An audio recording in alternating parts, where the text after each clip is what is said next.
Oh my lord. Okay, yeah, you clearly can tell that I do not stream at all. Now we're officially up and on the go. Golly. Yeah, I now it's thought I showing had that it we're down. live.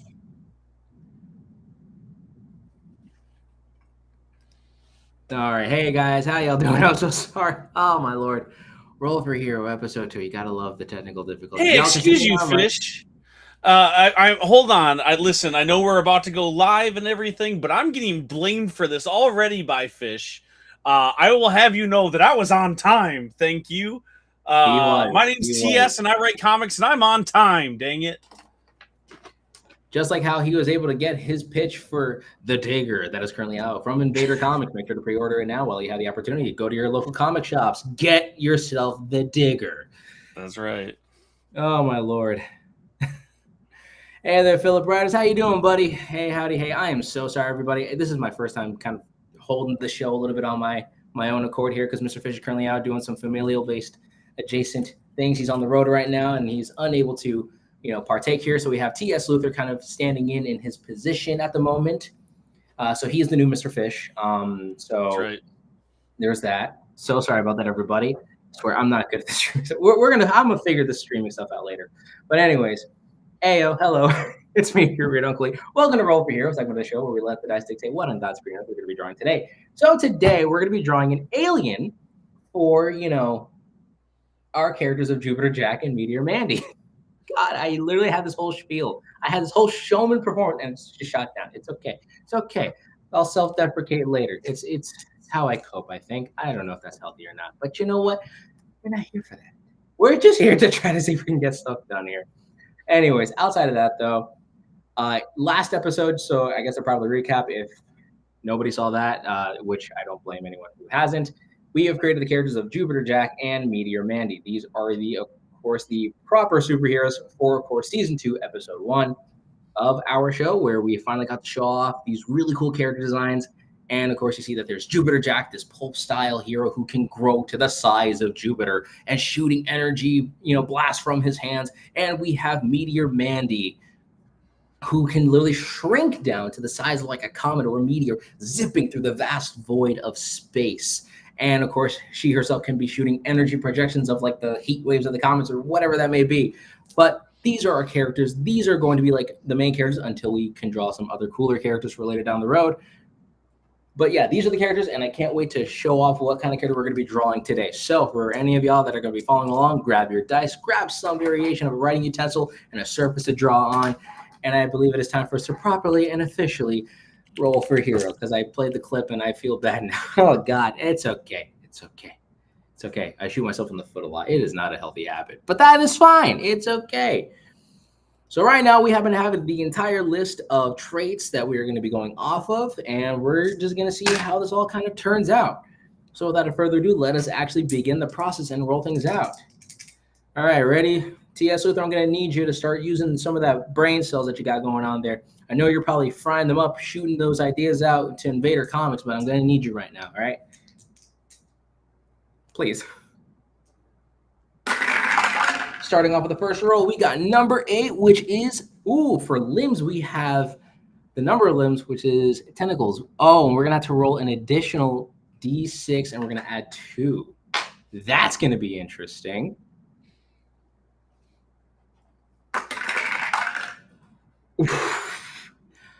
Okay, that's interesting. How many tentacles? We got 7 tentacles. All right. So we have an alien that already happens to have a very large number of limbs, that being 7 whole, tentacle adjacent limbs. So we'll see how we can try to incorporate that to the best of our abilities. Now we happen to have the body shape. So we're going to see what kind of body these tentacles are attached to. Let us begin the rolling process. And we get 7, which is humanoid, a proper baseline human shape. Alrighty. All right. What are you thinking there, TS? How are you thinking this is starting to form up?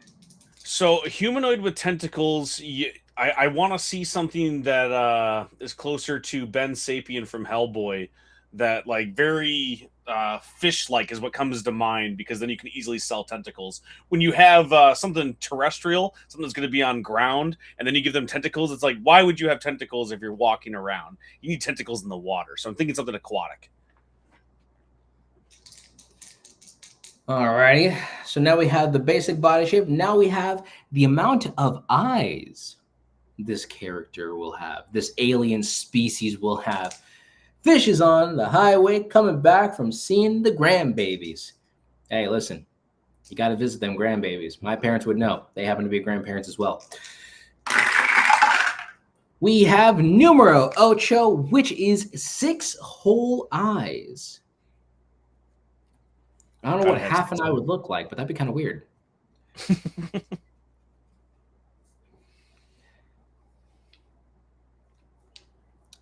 Alrighty, and let's get to it. So we have eye shape. All right, so this is me getting super technical with it. So we're gonna see what kind of like shapes the eyes are. So we have 6 eyes, but what kind of shape do they look like? We have Evelyn, which is eyes on flexible stalks. Okay, so like the crab stalk eyes. I gotcha. Okay. Now I can't tell if this is supposed to be some evil warlord or maybe like a friend or an ally for Jupiter Jack and Meteor Mandy. Like I can see this guy or this character in particular being like some kind of like the middle ground man. You know, he's there for good. He works and he's in the middle. He's not good. He's not bad. I was gonna say, yeah, you gotta have a great character. If someone has eye stalks and 7 tentacles, they got their hands in all the pots. You know, it's like sometimes they're gonna help unless it's not helpful for them, and then maybe you're too hot. Maybe you got too much of the Imperial Armada on you, so then you need to pull back, and I can't help you around this time, friend. Like that's, you gotta have that gray alien that sometimes they're helping, sometimes they're hindering.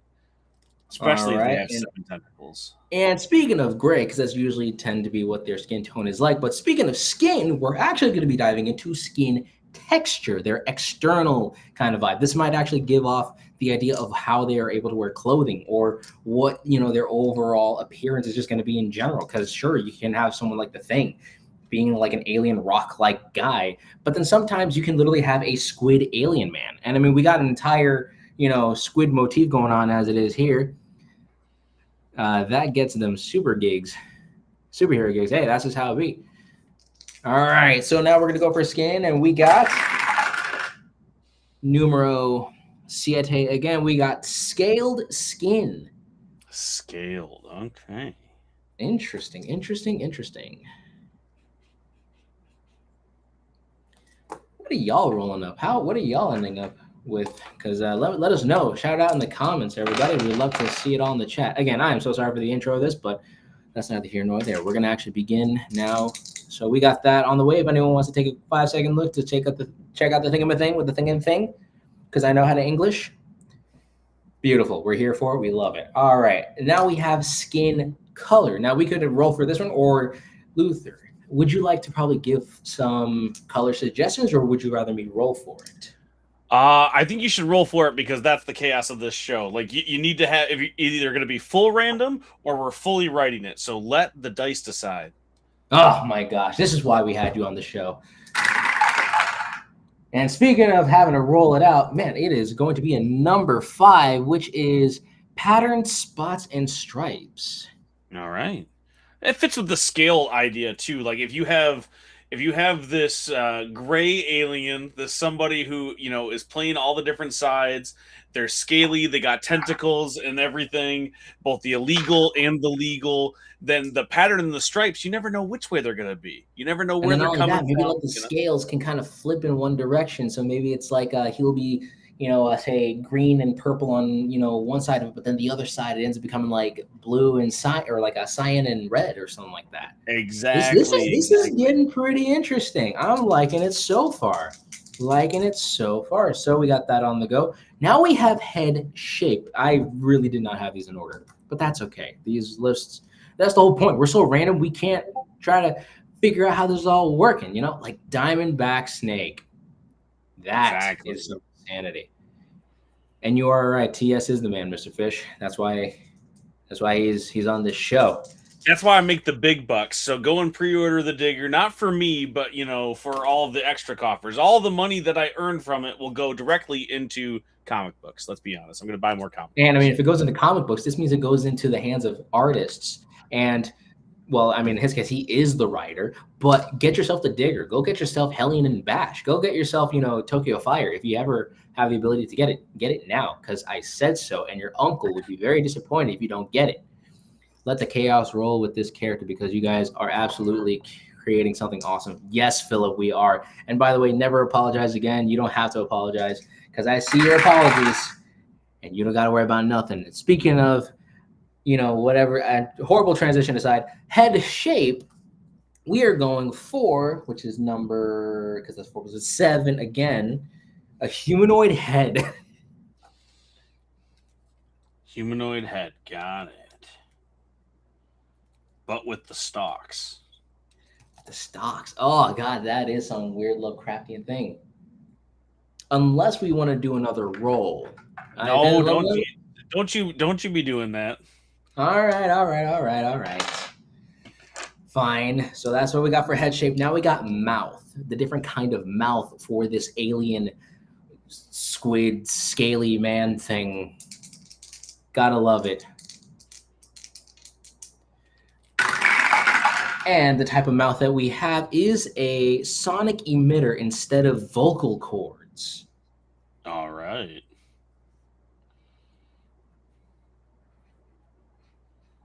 All right.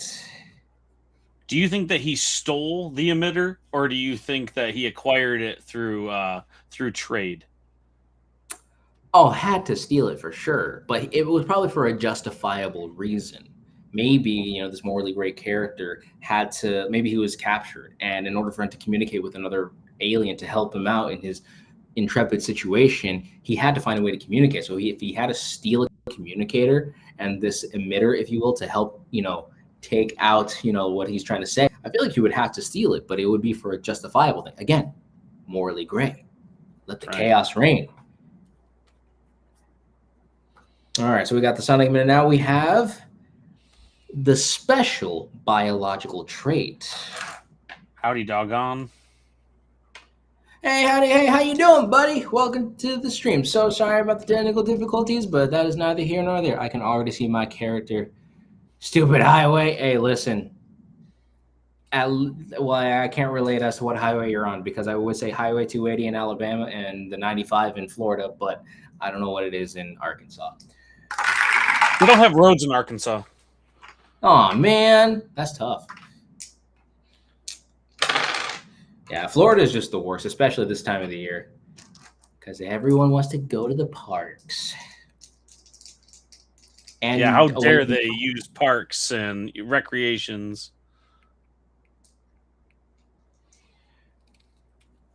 All righty. Oh, and I got a friend of mine popping on in. Anyways, hold on a second. So now we got to get ourselves back into action over here. We got the special biological traits that we just rolled for, and that is going to be numero 8, electromagnetic or electrical organs.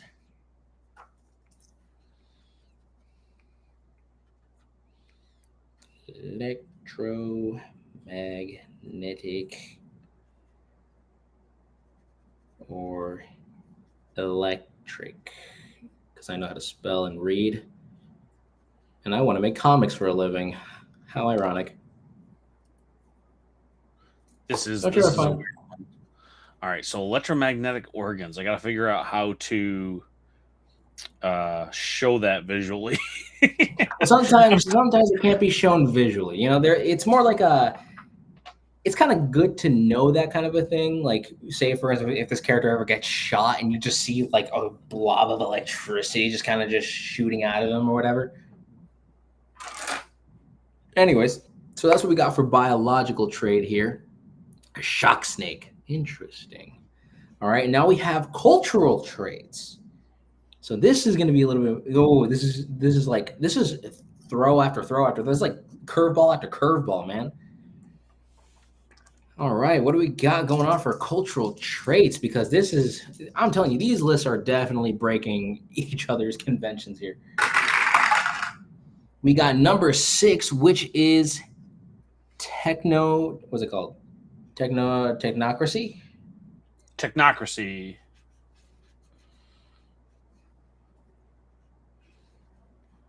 That makes sense.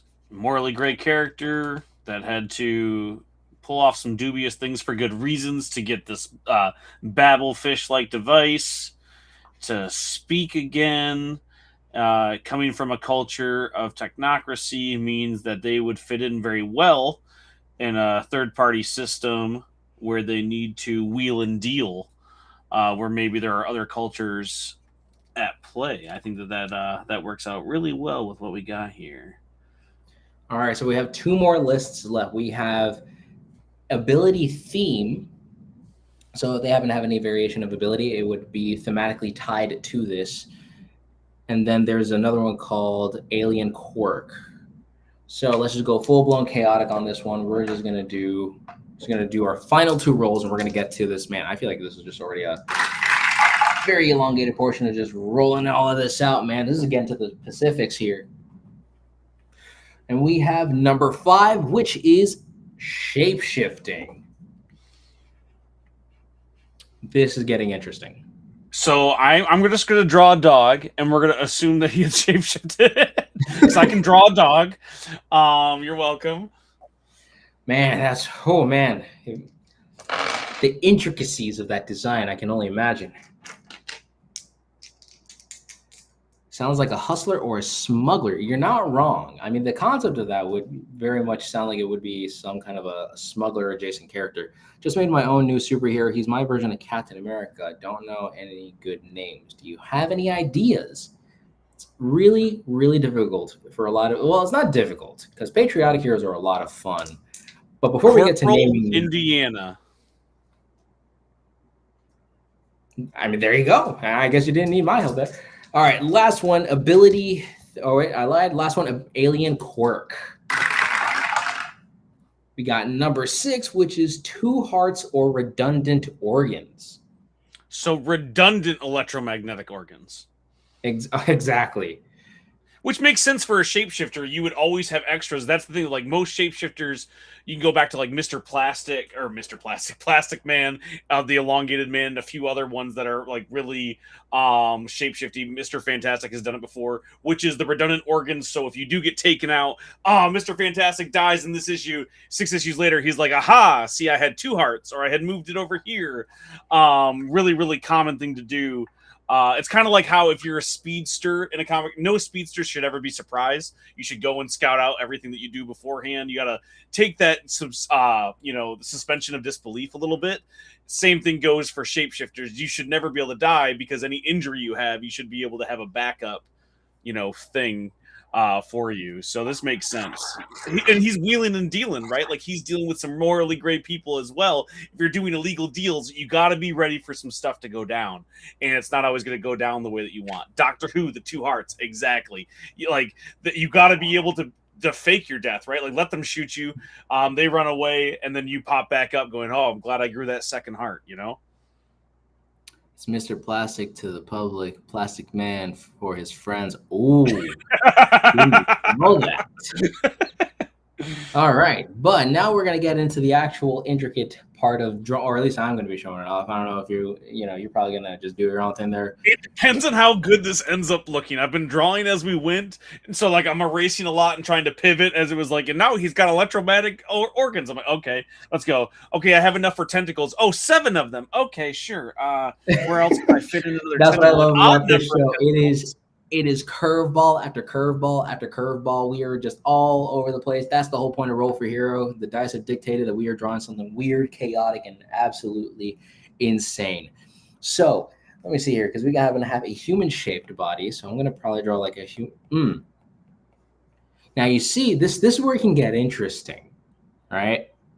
Because we could do a dude, and that would feel like the right kind of justifiable character, but I always like to kind of sometimes pivot away from that and be like, what if it was like a more feminine alien, if you will? Still Mine's very laggy. definitely like gender fluid.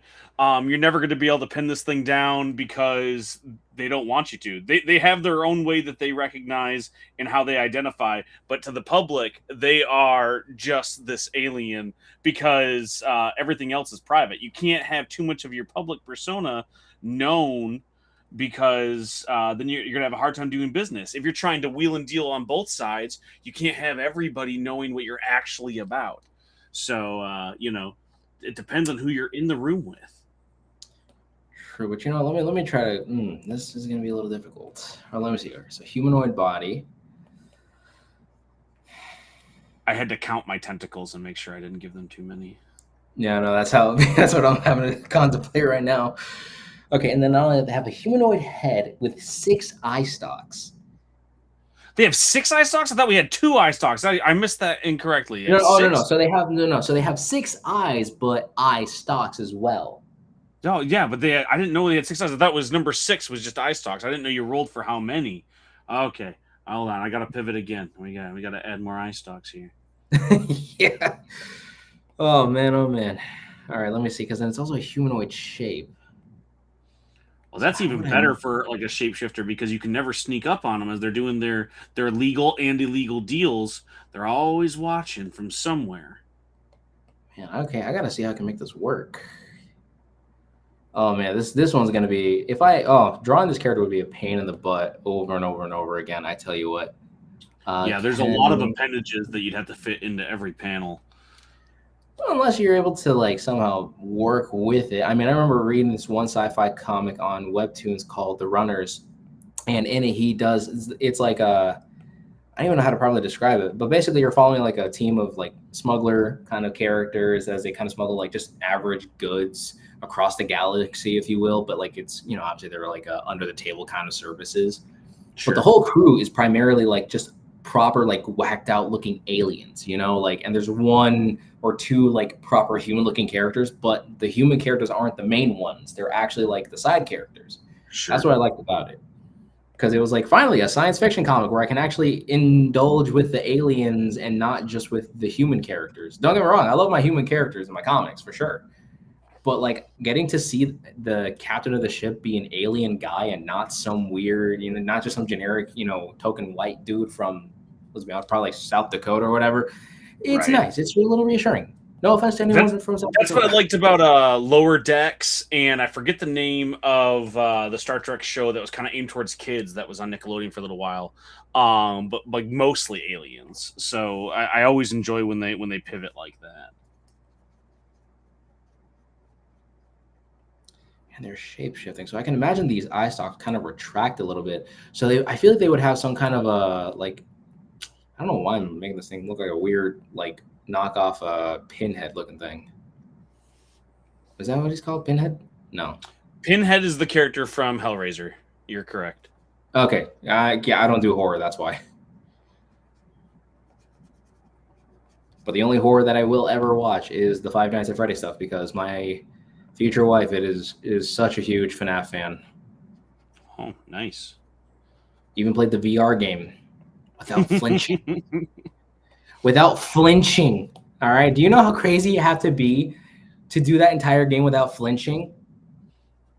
Very crazy. I'm into some very strange. I am very into this strange woman. Thank God I put a ring on her. You gotta. I mean, I have to. My wife only recently started to get into more horror stuff. I've always been a big horror fan, and well, not always, but since I've been an adult, and so she slowly has come across, and now she's really falling in love with it, especially horror comics. And it's been a wild ride seeing her. Like now, her favorite is James Tynion. It used to be me; I was her favorite comic book writer, and now it's James Tynion for like Something Is Killing the Children and all of his other numerous horror series. And it's been really interesting to see her journey to opening up to watching more horror stuff. And I always have to be careful because sometimes it's just a little too scary, and we dive into it. So I watch everything first. I watch every horror movie twice, once by myself to see if she can handle it, and then the second time with her if she can handle it. Okay. Interesting. That is really, really interesting stuff. Sorry, I'm also like so zoned in right now on my design here. I get it. This You hate me and want me to stop talking, but here's the thingy: I won't. You can't silence me. That's why I'm the new Mr. Fish. man, turns out you really are the big fish in the small pond of indie comics. That's right. That's exactly how I described them last time, Is, last is episode. The big he fish in is the the little pond of indie comics. I mean, it kind of works out well. Ah, dang. Okay, so I feel like I had something going on here. I just don't know how to. That head shape is really going to throw me off a lot. Ah. Alrighty then. I used to be a big horror fan, but once I went, whoop.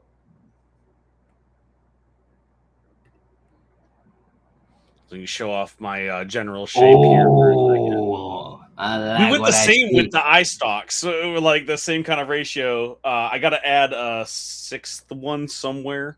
I think I'm going to do like the side of the head, probably. But Oh man, that's pretty interesting. Yeah, because I'm still trying to figure out how to make this work. So it's also the 7 tentacle parts that really is throwing me off as well. I could probably make it like a tail, you know? yeah, a tail would have been smarter than just an extra one on their shoulder. But I'm going to stand by that decision because that's where I would put one. Because I'm not a smart man, I'd be a terrible shapeshifter. I would just always be like my dog or a monkey because that's what the first thing that would come to my mind. And I'm not Beast Boy; I can shapeshift into anything, but that's what I would do. Man, imagine actually having Beast Boy's powers. That'd be insane. Trying to smile and shake. Listen, that's you told me this morning. You're like, "Hey, I need you to fill in for me on this show," and I said, "Okay, well, I'm gonna yap." And yap That's he what I would shall do. do, That's right.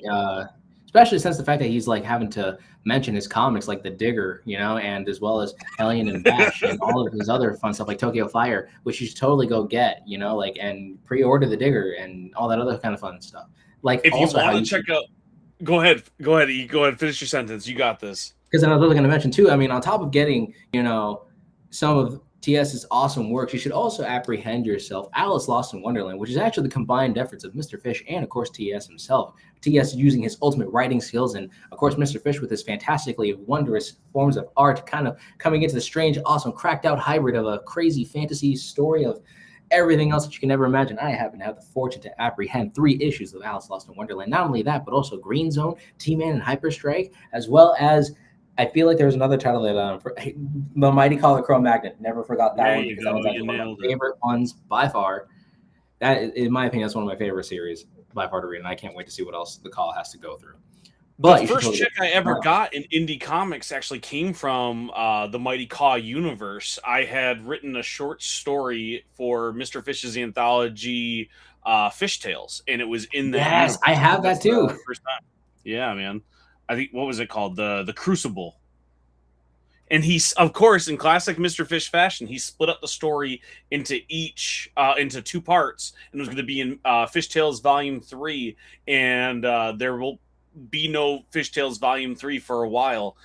So people are just left hanging. They'll never see my genius of what happens in the Crucible Part 2. Oh man, that sucks. Oh, I love that tentacle on the head that he uses like a scarf. That is wonderful. That is genius. Interesting. And then it's also the head shape that I have to figure out too, because it's like it's a humanoid head that has 6 eyes, and they're all eye stalks. Now I'm just trying to go at this with the idea of like simplifying the design, making sure that it's not overly complicated. Because again, if I want this character to be drawn and whatnot, I got to see how this works out. So, like, if you were to pair this up with Jupiter Jack and Meteor Mandy, like, what would you think their interactions would be like? Well, I think it would be the guy they don't want to deal with, but they have to. Or it's like, we're gonna go have to talk to X alien because we need to get this thing, and he's just a little bit sketchy, and we need someone a little bit sketchy to get this item or this MacGuffin or wherever we need to go. We need to secure passage off planet, and he's the only one who's going to be able to get us there. So it's the guy that they don't want to talk to, but they kind of have to. I think that's the role that they would fill in. Okay. And I think I have an idea. So, like, let's it's coming together. It's coming together. Just trying to still figure out how to make this work. And I like the idea. Which one of y'all mentioned it? Was it like having the tentacle be like a scarf, kind of like that one Pokemon that uses its tongue like a scarf? Yes. What is the name of that one? It's, I weirdly enough never grew up watching Its Pokemon. move is Water Shuriken.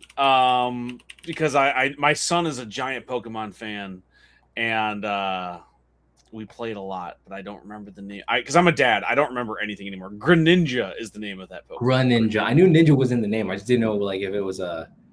I didn't know the proper name for it. What is it called? What do you think about Netflix just won the bidding war for Warner Brothers? Ooh. Yeah, that's a tough one for me. Any monopoly is bad for consumers. That's always going to be a bad thing. Best case scenario, we get nothing changing for DC Studios. As someone who writes comics, and I'd love to write for DC, I think if they keep everything business as usual, Jim Lee is killing it, James Gunn is killing it, Peter Safran is killing it. I think that if they could leave that be, I'd be happy.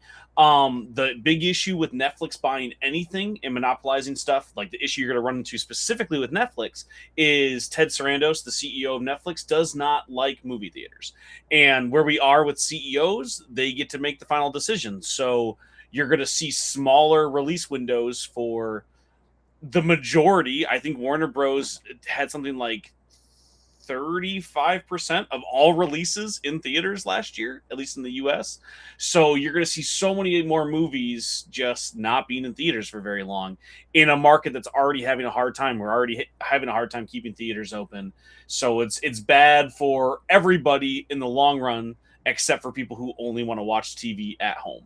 So there's that. I think if we talk about good things, I think you're going to see more DC properties on TV because Netflix pushes TV really, really well.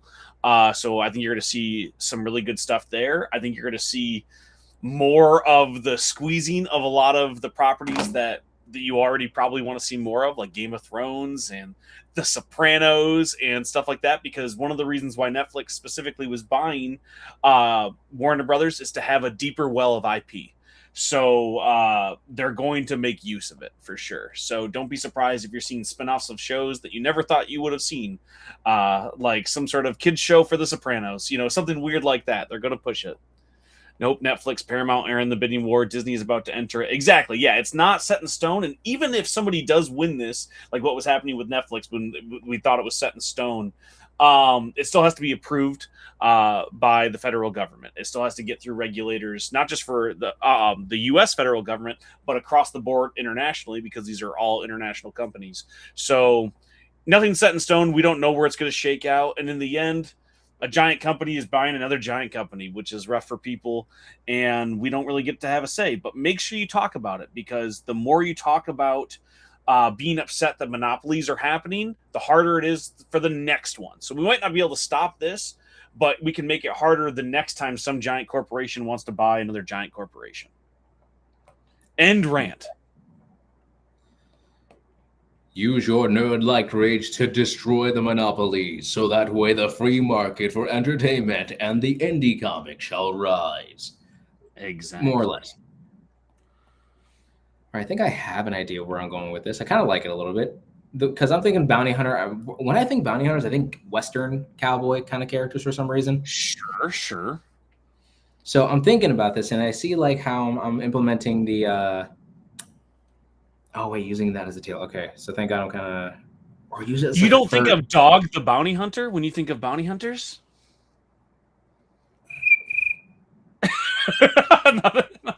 I'm too old. Philip Walters says, "What are your thoughts on DC's Absolute Universe and Marvel's Ultimate Universe as a comic fan and writer?" I love the Absolute Universe and I love the Ultimate Universe. Both are amazing. E, what were you going to say? I was going to say, I haven't read any of the Absolute books yet. You're missing it. It's so but I will say, as a big Spider-Man fan, because I will say I probably done a lot more Spider-Man knockoff videos on my channel. So obviously it kind of goes to show you that I am a huge Spider-Man junkie, just as much as I am for Daredevil. But getting to see Peter Parker finally have a life, wife, kids, him actually trying to seek purpose, and the fact that him being Spider-Man is kind of like that fulfillment is like a finally kind of a moment, Yeah. you know? Because I know that we're 1000% never going to get agree. that in the mainline continuity. It's just going to be overly complicated. It's just like, it's just too much. Exactly. So like I've also loved that from the Ultimate. I love everything from the Ultimate Universe, but that specifically for Spider-Man has been fun. I like that it showed the consequences, and I think that it is a perfect blueprint to show that that doesn't have to be the end of Spider-Man's story, which is that idea in the 616 is that he can't do it because he can't move on, because that would ruin the readership or something. I love that, especially as someone who can relate to having a family and trying to do something new with his life. The book hit really, really close to home. So I absolutely adored it.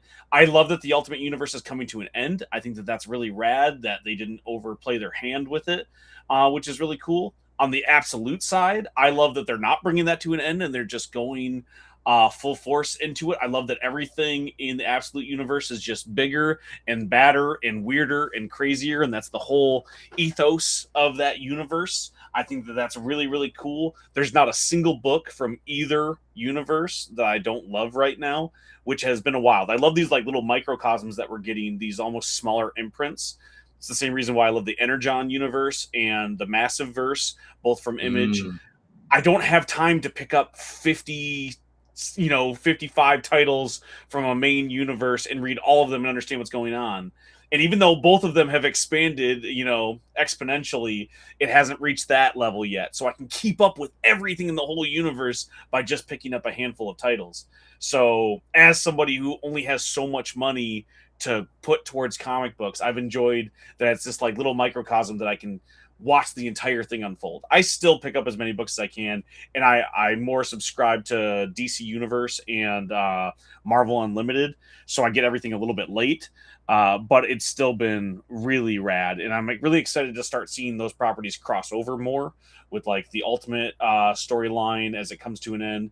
And I forget the name of the Absolute Justice League book, but their Absolute team up has been really cool too. So I can't say anything other than it's been my favorite. And Absolute Batman Annual by Daniel Warren Johnson is single-handedly my favorite comic book I think ever, other than Superman crushes the Klan. I can't think of the name because I'm bad with name. What is the name of the Superman fighting the Ku Klux Klan book? I think it was Superman Smashes the Klan. I think you're right. Smashes the Klan. Thank you. Yes, I think I said crashes the Klan. Yeah, but Superman Smashes the Klan. And DWJ hit on the same stuff, and I absolutely loved the annual. Bought 1,000 shares of Warner, and I've made at least $4,000 in about 4 days. That's crazy, dude. Good for you.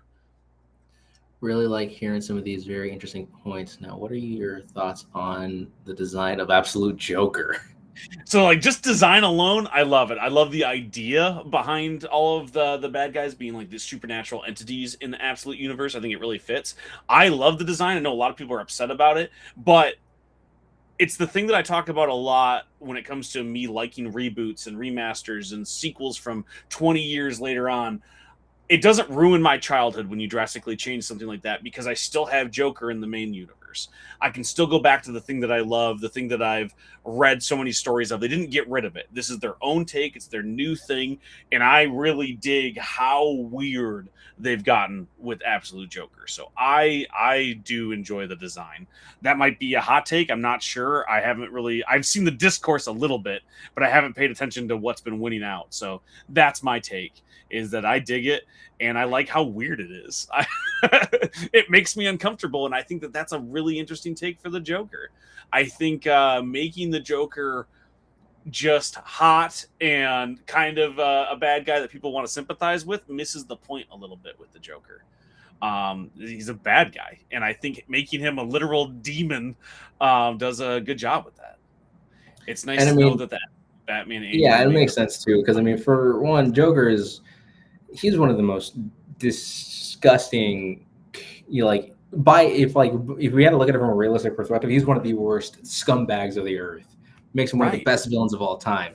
And respectively, he should look like how he is supposed to be portrayed, which is like that of a mess.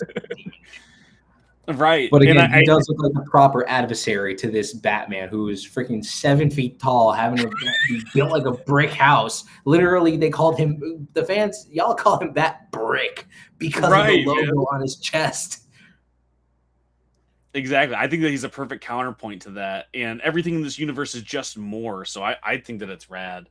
It's meant to be an absolute different version. That's the whole point, and the only way to go with this one is Elon Musk meets a demon. I completely agree. I love that. It's such a simple idea of, okay, Batman's poor and Joker's rich. I like that ethos. That's a connection I can make, because that has been a disconnect for me when reading Batman. It worked as a kid with the wish fulfillment of, I wish I was rich, so I'm gonna, look at Batman with this wish fulfillment. But if I'm trying to see myself in a character, I don't see a lot of myself in Batman. He's a rich, billionaire, philanthropist, playboy. Those are none of the things that I am. So having absolute Batman be from the street, quite literally, is something that I can relate to and see myself in and see these struggles. And having Joker be the antithesis of that, I think works really well. I love that idea. Oh yeah, that is one of the most interesting aspects of the Absolute Universe too. I mean, also it's the fact that like it takes away a key aspect of the characters as well. Like for Batman, they took away his wealth and the trauma that he went through, and they gave him newer trauma, but he's now right. Like they took away something, give something back. But in Superman's case, they took away his humanity because he grew up on Krypton as it was being destroyed. And then for Wonder Woman, it's the fact that she was not born at Themyscira, or like she wasn't raised on there, but she was raised in hell. So it's a really different rendition of each of the characters, really showing how they're able to be, like how they're being implemented, how their stories change just by one, factor being changed. And that's what's very interesting about it. And if I ever had the ability to do that with my stuff, oh man, like the Unbeatables would be very interesting. Getting to see Absolute Rocket Fist would be insane. Absolute Emerald Turtle. I got to pitch a story recently to an artist I love, Joe Gundam. Shout out to Joe Gundam if you guys know Knife Bus. I got to pitch Absolute Knife Bus recently, which is just more knife, more bus. I did 2 knives, and he's a double-decker bus instead. So if you get the chance to look up Joe Gundam and Knife Bus, please do, and look out for Absolute Knife Bus. If I get accepted, I don't know if they're going to buy it, but the absolute of anything, the absolute pitch, I think is so cool that we now have that, because for a long time it was, what's the Ultimate Universe version? I love that DC finally has that. I know they kind of played around with it a little bit back during the White Knight from Sean Murphy, which I also love Sean Murphy. I love the White Knight. I love all of his art and his writing in that. But it was such a specific take, and I don't know if I would have enjoyed it expanded to the entire DC universe. We never got a chance, but originally he was pitching that as his Ultimate Universe for DC, and I think Absolute might have worked just a little bit better for being just a little bit more extreme with the changes. Absolute Martian Manhunter is the wackiest, wonkiest, and the most fun of all. It's just Lynchian. Like it is such a weird take, such a different take on Martian Manhunter that I love it. I'd love to see an Absolute Aquaman. Me too. I want to know what that would be. I don't even have an idea for that. I just would like to see where they go with it. And they can be clustered together, acting like a single eye. Oh yeah, like what's the D&D monster? Beholder.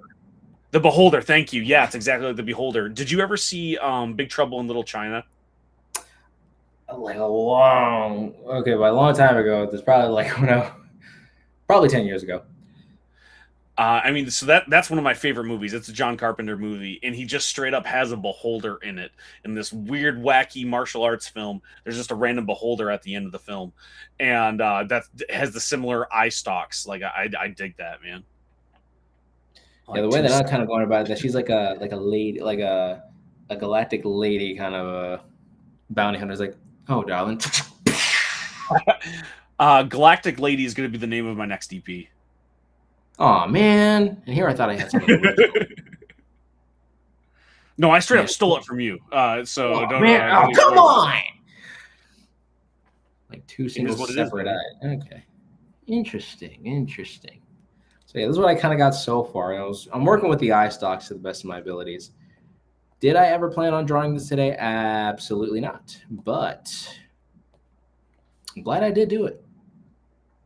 I guess. It's funny that this is what we rolled up, because this is exactly what I planned on drawing today.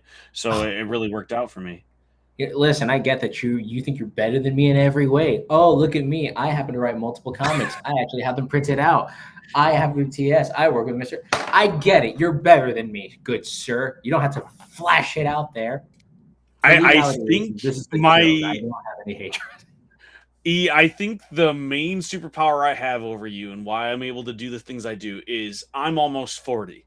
So I have all of the experience of being exactly where you are right now and learning from all of it. I don't think I could do nearly as much as what you do right now if I was still in my 20s. Like, I think that you're doing a great job, and I think that you still have a lot of time. The reason why I do so much is because my time is running out, buddy, and there's only so much time left, so I got to get to work. I did a full-on pivot from I used to write about car parts, and I wrote about car parts for almost a decade for large automotive companies.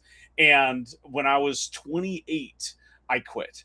And I said, you know what? I'm going to go make comic books. And it was a bad decision.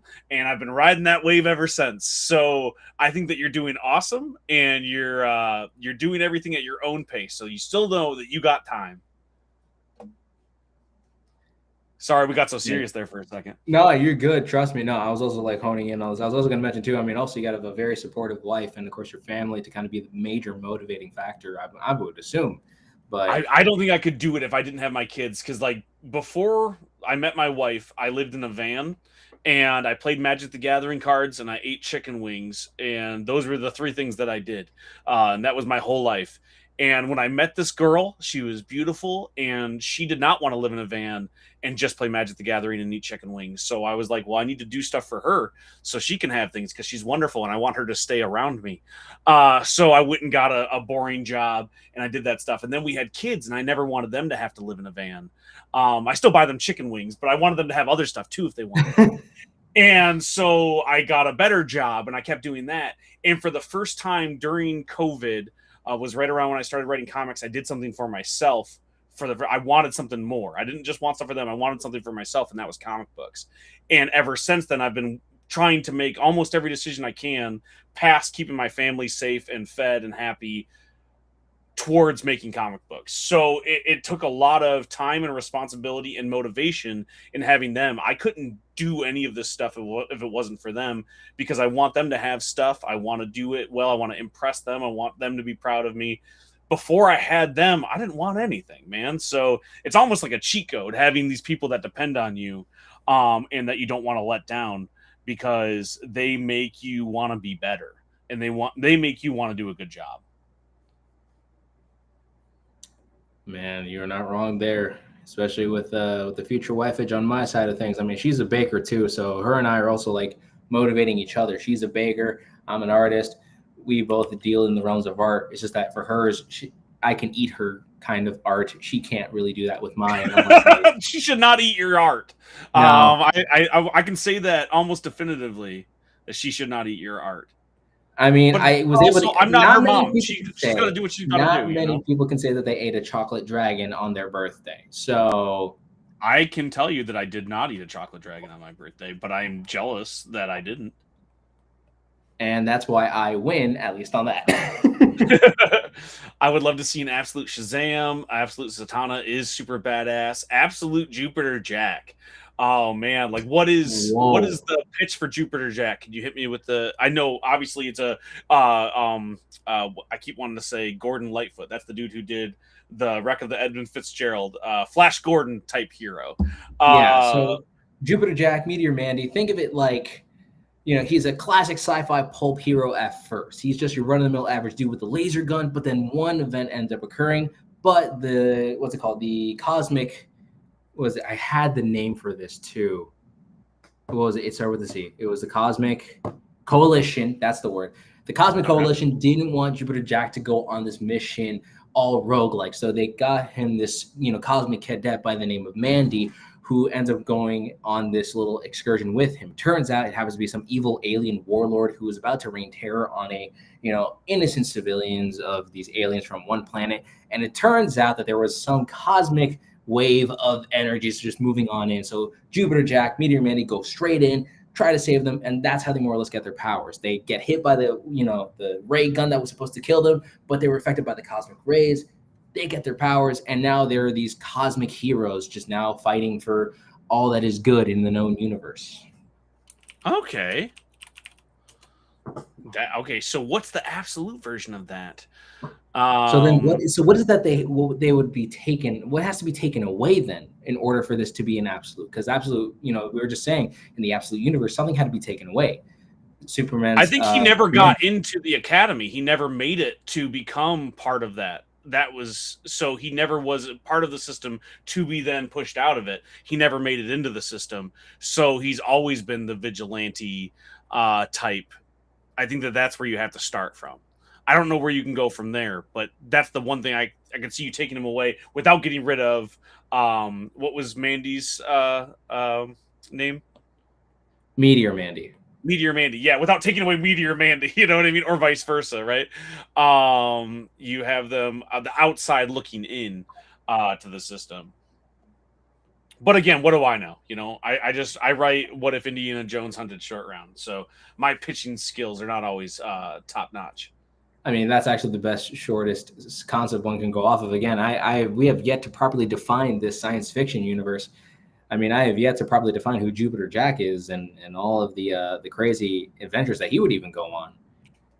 So it's like this is a universe still in development. You are equally here developing this universe with us on the second episode of Roll for Heroes, season 2, mind you. So you guys got to let me write Absolute Jupiter Jack then when time comes. Or just help us write Jupiter Jack if you want to. I get it. You can't afford me to write Absolute Jupiter Jack. I'm sorry. The bills, they're just too damn high. You don't have the cash for that. But when you make all the money off Jupiter Jack, then you can hire me for exactly for the absolute rendition of it, Right, so then we get to see like the potential darker rendition. Maybe he turns into a more gaseous, like giant and whatnot, and the Meteor Mandy is actually affected by the rock, so she isn't just like this cosmic cutesy looking hero, but instead she's actually like the Thing in a weird way, where she has like skin or whatever, and she just happens to shapeshift and form into a weird little meteor ball shooting through space. Exactly. Have you read Absolute Green Lantern yet? No, I have. Honestly, I have not touched any of the Absolute books, and it's not. That's right. That's right. Because it's again, even though I am within the area to potentially find a comic book shop, I just got off work to get here. So I mean, we live and we learn it. We're here for it. So I think I'm kind of getting this idea down a little bit. Again, I don't know why part of me wants to stick with this whole like 60s aesthetic that we kind of went off of here, because this is science fiction. We can do whatever, but it's like I like the idea of just keeping it all very simple, very cutesy. So we have this little this fine lady who just happens to have tentacle-like hands or appendages of sorts. I could see her with some kind of a Western accent. I can't see this without it.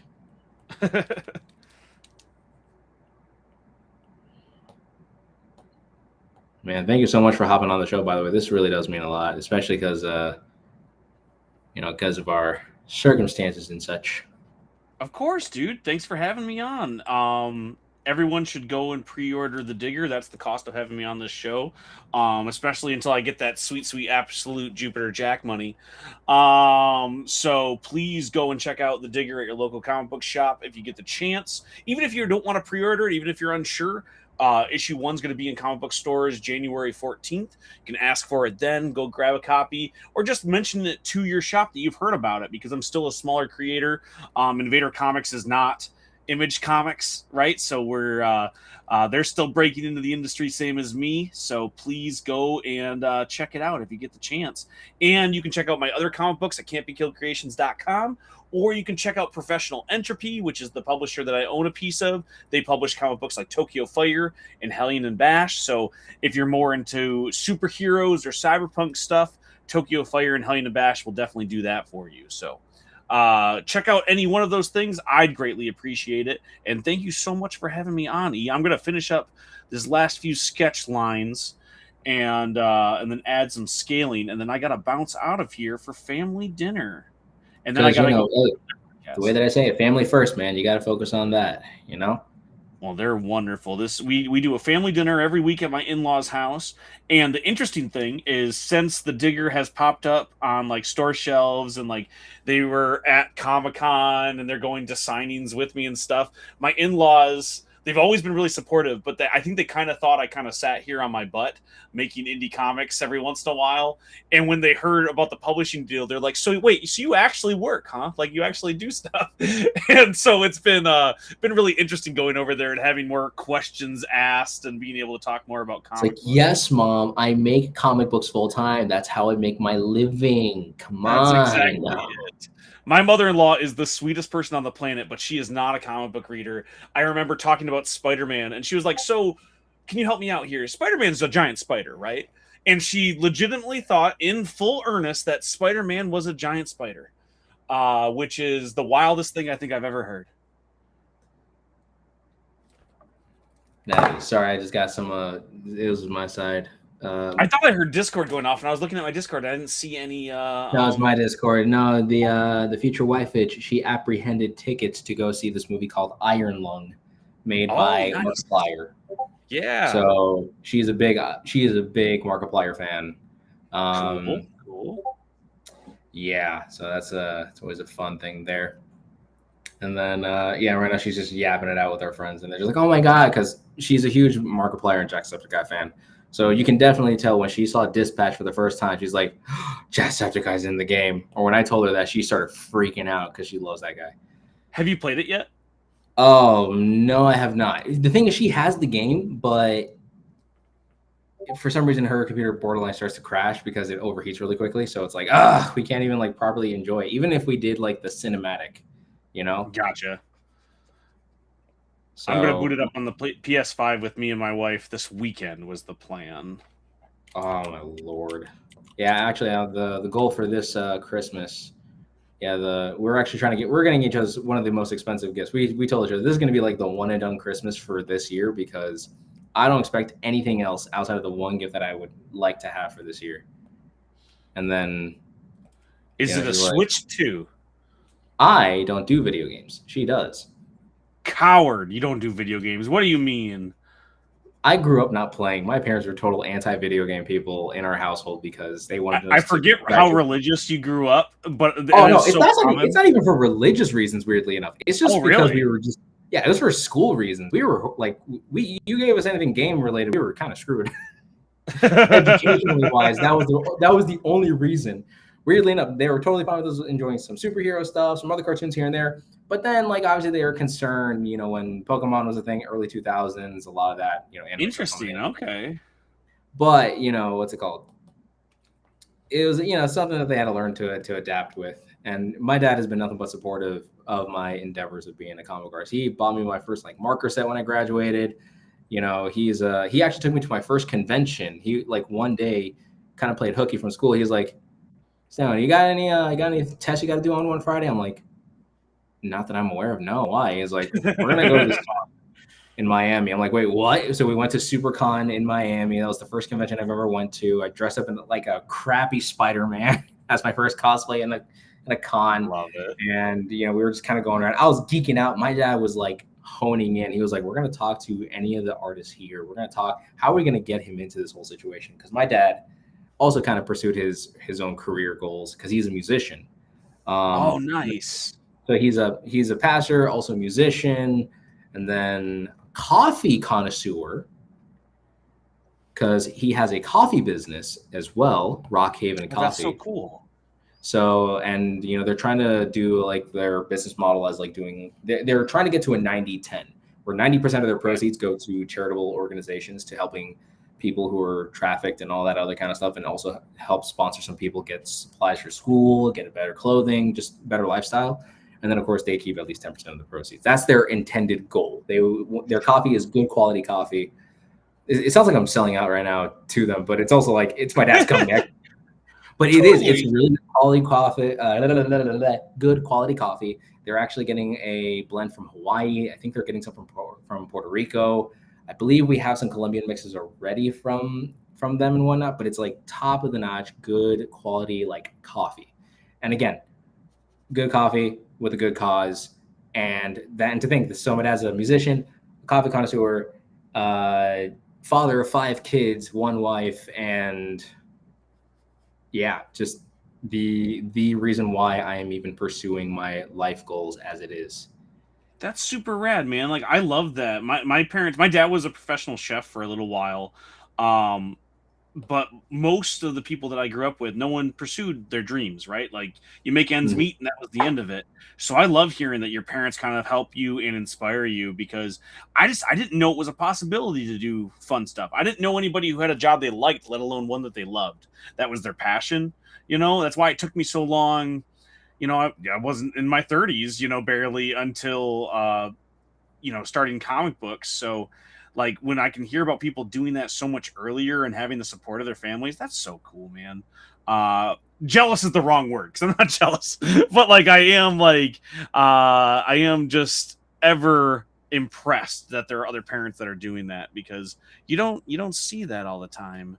I see a lot of parents that want exactly the same life for their kids and or get jealous of it, and it always bothers me because I want everything for my kids and I want them to be inspired. Part of the reason why my wife loves that I do comic books is so my kids don't grow up the way that I did, not knowing that something like this was possible.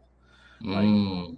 you know, not knowing that you can go after your passions and not having to have just a desk job, which is completely okay if you do, but they want, I want them to have something that they want. If they want that desk job, by all means, go for it.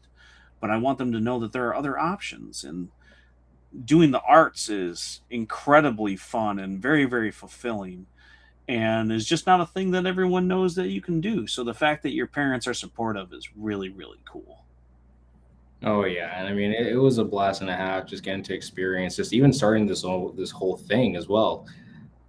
Just being able to create and to draw and to have that be like something that I always wanted to do. And again, my dad's also the reason why my dad also is just as much of an influence in our lives was because for him, he grew up in a really poor situation. Like he was poor. He was so poor he couldn't even afford the word poor. Right. Uh, but it was the fact that like his dad one day, my grandpa, he ended up giving my dad a like some kind of a keyboard synthesizer type of situation, and from there was like boom, here you go. That's like something related to your music stuff. And my dad went to music school, paid off his own thing, and met this weird Colombian dude, and he hooked up with his sister, and now he has 5 kids. So that's just how it be. Also, That's how just it so goes that we can sometimes. show off a few things. This is actually one instance. All right, so I'm currently showing it off right now, but I'm going to show off at least whatever we can. So this is a role for hero character in a gothic world. Basically, Ruth the Russell. She is a young gothic girl who gained her powers of matter transformation, technology, or technomancy/armor mastery, super strength, flight from her bat-like alien ancestors. My lord. Has little control over her powers, but she does, her hero work for her own glory because she is selfish. That is crazy. That is a lot of different characters there, man. What is Love this? that more, dude. Ben and Art, love that, man. Look at that. That is a really cool character design. Oh my lord. I actually can't wait to see how this actually ends up working out in a more like I want to see this character be shaped over the years. This looks so awesome, man. Love this one. I love this design over here too. This looks like a fun classic. Let me see if I can try my best to do this right here, just so we could probably show this off because I know how to function here. Come on. There we go. Let's take this, put that right over here. Man, look at that. That's some gnarly looking things, dude. Loving your art, man. I'm loving your art, TS. That's pretty solid Oh, stuff. thanks, buddy. I forgot that it was on the screen. I've had to pretend like it wasn't so I don't get too self-conscious because I don't draw live very often. That's all right. That's just how it be. But I will say though, this is a really cool art piece right here. I love this classic superhero look. It really looks like it could be its own thing. Again, can't wait to see how you refine your style. I love what I see here, and I love that you're able to do the posing. I see that you're really practicing that. I love this so much. Love the colors too work very well for this as well. This This is gnarly. I love this design right over here. This is a really cool one. I like that a lot. I love how chaotic it looks. It looks like he's trying to do some kind of a kung fu pose or something like that. I think that's a number 3, which is young man who was born with acrobatics to change his density, but his family powers came from his ancestors of rare artifact in a tomb. Oh, dang, that's really cool, man. That is solid stuff. And then we got the last one, which is this design over here. I'm loving that. Again, let me see. Another Gothic world character from a lost race, hence the blue skin. Oh man, the powers of transformation matter, technomancy. Man. Oh, wait, hold on, wrong one. It was lost. There we go. That's the one. Telekinesis, minor change of density, enhanced senses. That's pretty sick.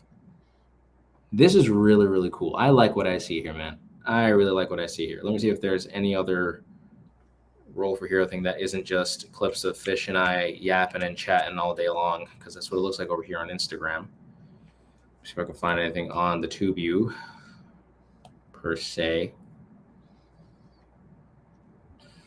For hero, let me see if we can find anything there. Just a lot of D&D adjacent stuff. Might not. I don't have any other I do have other social medias, but I have not caught up on all of that. But I do like what I see here. Hopefully, we'll be able to have more cool things to show off. And speaking of cool things to show off, I should get this thingy over here, and we're gonna choose. All right, I'm gonna roll for colors. Hold on. 5 times. 1, 2, 3, 4. Please let this be a good one. Please let this be a good one. 5. I can work with that. I can work with that. I wonder if you can work with it, chat. Maybe. Who knows?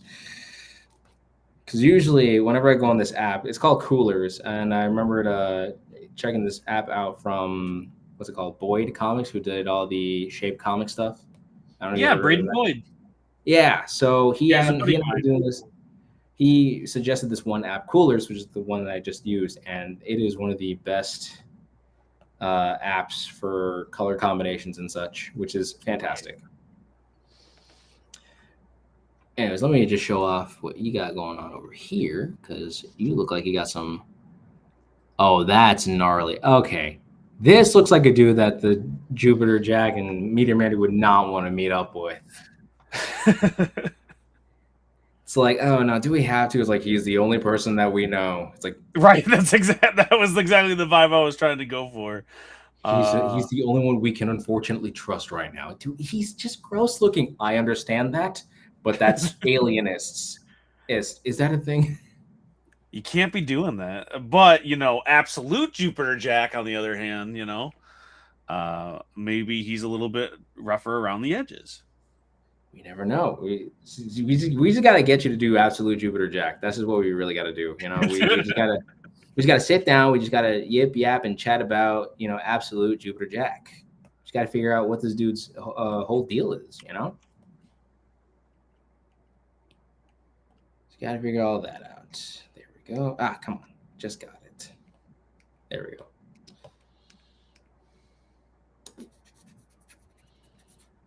And I'm trying to figure out this whole, dear Lord. Come on! I'm trying to do art and it's not arting. I hate it when it does that. You got to art harder. Get good, bro. I'm trying to art harder. I was just drawing Black Terror this morning. I don't know what that means. It's the public domain character. Oh, okay. From your public domain. What do you call them, Avengers, or do you call it Justice League? I call it the Legion of Vengeance. Yeah. But I'm doing this, I'm going to call it the Heroes of Gold. Kind of like Heroes of Old, but I call it Heroes of Gold because they're Golden Age heroes. And it's more or less me just taking the classic characters and just giving them a proper redesign. No affiliation or associations with their popular counterparts. So I'm not going to be making a Superman knockoff. I'm not going to be making a Batman knockoff. I'm going to be taking the character of like Black Terror and redesigning it how I believe he would be best designed. I'm going to take the character of the Blue Flame, designing it how I believe that character is supposed to be designed, or put a very unique twist on it. Who knows? Love to see it, dude. Oh yeah, and not only that, I'm liking these. Loving these colors over here. Yeah. Sorry, I'm yipping, I'm yapping, I'm here and I'm there. I'm a little bit everywhere. I'm going to try to clean this up a little bit There we without go. There actually we going into go. my layers for 5 hours like I normally do. Thank you, Phil. I'm actually kind of liking the way that TS's is kind of coming out because it's supposed to look gnarly, and I decided to make mine look like a more prim, proper kind of bounty huntress kind of lady, where she's just like, oh, hi there, Jupiter Jack. And this one's like, oh, hi there, Jupiter Jack. So I'm a little that's always envious. going to be what I come up with because my style is so sketchy and so unrefined that it's always going to be a little bit weird. But that's actually like the cool part about it because again, this is also sci-fi, so you can kind of make it however you want. And of course, I wish I took it the creepy route, but I'm like, I don't know why I was trying to stay with the '60s aesthetic. With sci-fi, we can do whatever we want, but I just want to kind of, I guess, keep myself in that box a little bit to kind of see how that works. But that's just me. Man, imagine if What if Fish a was baby here right in the now. corner? Man, imagine what he would have been drawing if he was on the show right now. Oh, look at me, I'm Fish. I know how to draw well. Like that guy, man. You know. Not you, Well, smack I love my talking. grandkids, so I'm gonna go over there and visit them instead of working 80 hours this week. That guy. Oh no. Can we Can't say let how go. we really feel about Fish finally? Since he's definitely not watching right now. Probably no, he probably is or isn't. I think he And was. also polka I dot. think I saw him in there earlier. I Also, got that's asked. I like was on a podcast last week, and they're like, "So I heard that you're beefing a little bit with one of your collaborators," and I was like, "Oh no, what did you hear? Like, I don't think so." He was like, "Yeah, well, I was listening in on a show, and you were saying some stuff that you had some rough opinions about Mr. Fish," and I was like, "Oh no, I was purely kidding. I love him." But like I had talked too much smack, and they thought that I really didn't like Fish. you talk so much smack that it's like only you can bully him kind of a situation. You know, where Yes, it's like you and exactly. him, you talk smack to each other all the time, but then all of a sudden when it comes down to like someone else talking smack to him, you're like, hey, that's my friend. I would fight Don't talk. anybody who talks smack about Fish, but I do talk a lot of smack about Fish. It's because he's 1,000 years old, you know. Like he needs someone to come down to his level every once in a while and talk a little smack. You're not wrong. He has claimed himself to be the sexiest man in all of 1969. So I mean, I can see how he's on his high horse. Well, no one was alive back then, is the thing. He says 1969, but it was just 969. So it's hard for us to get an accurate portrayal of it. Not the accurate portrayal. Oh man, oh man, oh man. It's fine. He's not listening. No one's gonna tell him, right? Chat, be cool. Chat, be cool. Okay. Chat, I think we need to be cool, in my opinion. But again, that's just my opinion. Nobody asked for it. That's right. I don't know why I'm talking so much smack now. You set it off Smack on our show that we do, just rolling up heroes, trying to be chill dudes and cool guys, and then you just over here like, nah. Listen, when you make the big bucks like I do, you can talk a little bit more smack. Yeah, I mean, you're not I wrong. make tens of dollars making comic books. Thank you. Bro, tens? That's right. Tens of dollars? That's right. Now, I gotta almost leave this bought room. a whole McDonald's meal with all my proceeds. Bro, in today's economy?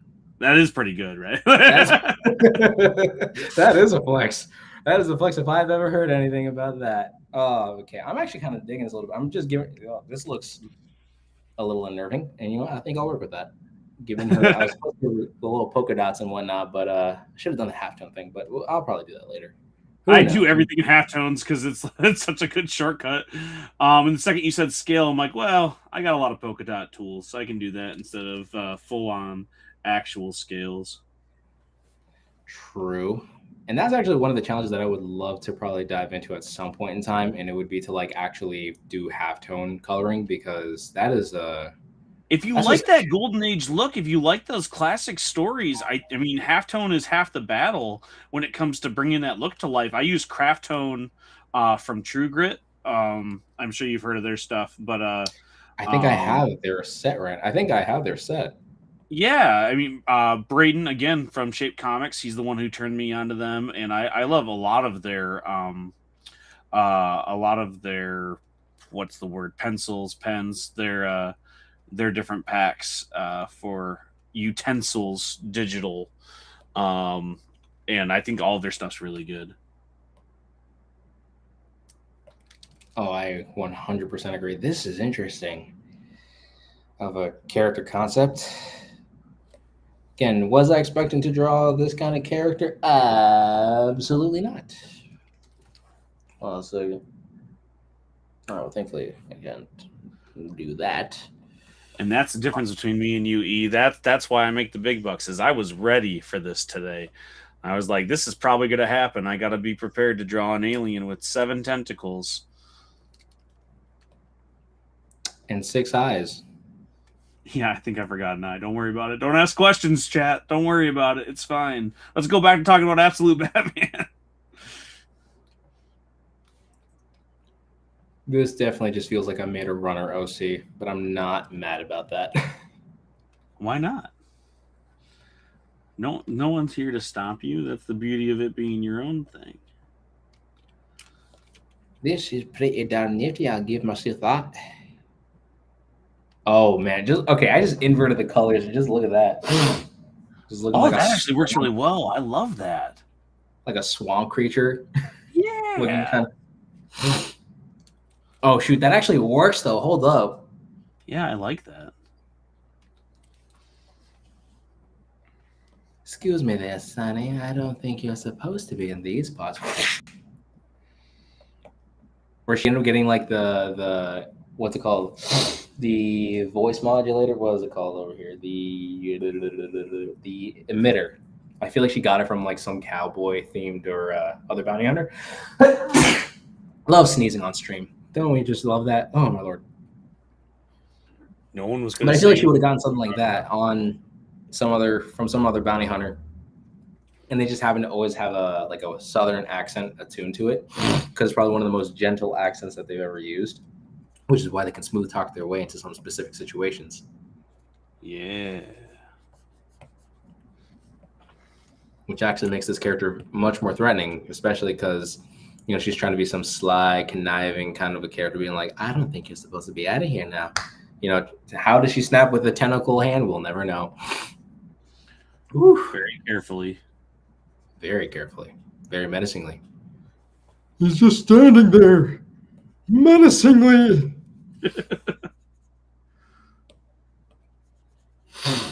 Gotta love a SpongeBob quote. And let's just add a pattern for the good old kicks and the giggles and the giggles and the kicks. What do we get? We'll never know. Ooh, you know what? I think this actually might work instead. Is the blue working, chat? What do you think? Oh, shoot. I thought it added to the deep sea. I'm mad because that's actually cool, and I'm jealous that I didn't come up with that. I guess I have to stay mad now because I brought this upon myself. Stay mad. Ha ha. No, I don't need to do Tekashi 6ix9ine right now. That's unnecessary.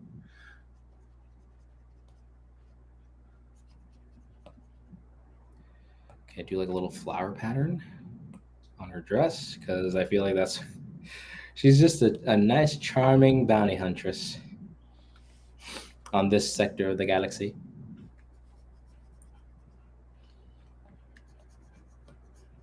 We made our way to the western sector of the galaxy, and that's our biggest mistake. Because we came across. What do you think this character's name would be, Chad? What do you think this character's name would be? Yeah, I was going to say earlier, we were talking about it. I'm like, we don't have names for these guys yet. Because this is an interesting little character that we got going on here, or at least on my side. But I know for you, like yours, man, I'm very jealous that I didn't come up with that myself. That is a killer character concept. Thank you. That is awesome.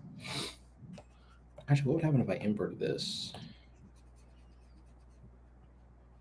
I like it. See how we go with it. There we go. think this is not too bad of a design concept. Probably looks like it's a lot. Maybe if I take the pattern of that and just lower that opacity real quick, then maybe we actually end up getting something. What do you think, chat? What do you think? Does that make me an official streamer now that I, call out to the chat? It's like, what do you guys think, chat? That's how it works. You now are allowed to be at the streamies. Heck yeah! Could be a streamer. All right. Oh, wrong one. Come on, man. I gotta get myself together. All right. Let me see what I could probably do. No. Okay, there we go.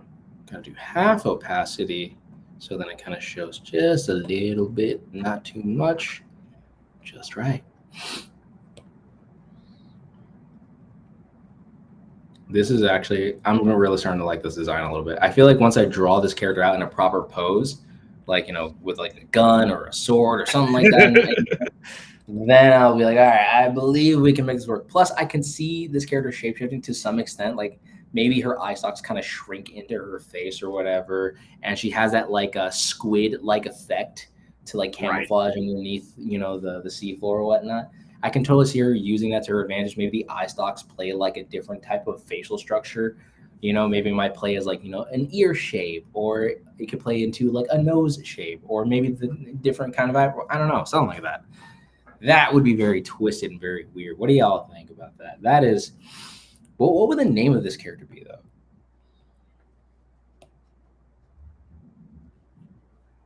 Because this is an interesting one. I feel like my version, he would have multiple names to multiple people. So it's like if you walked up to him on a Thursday and he's talking to Jupiter Jack, this is his name.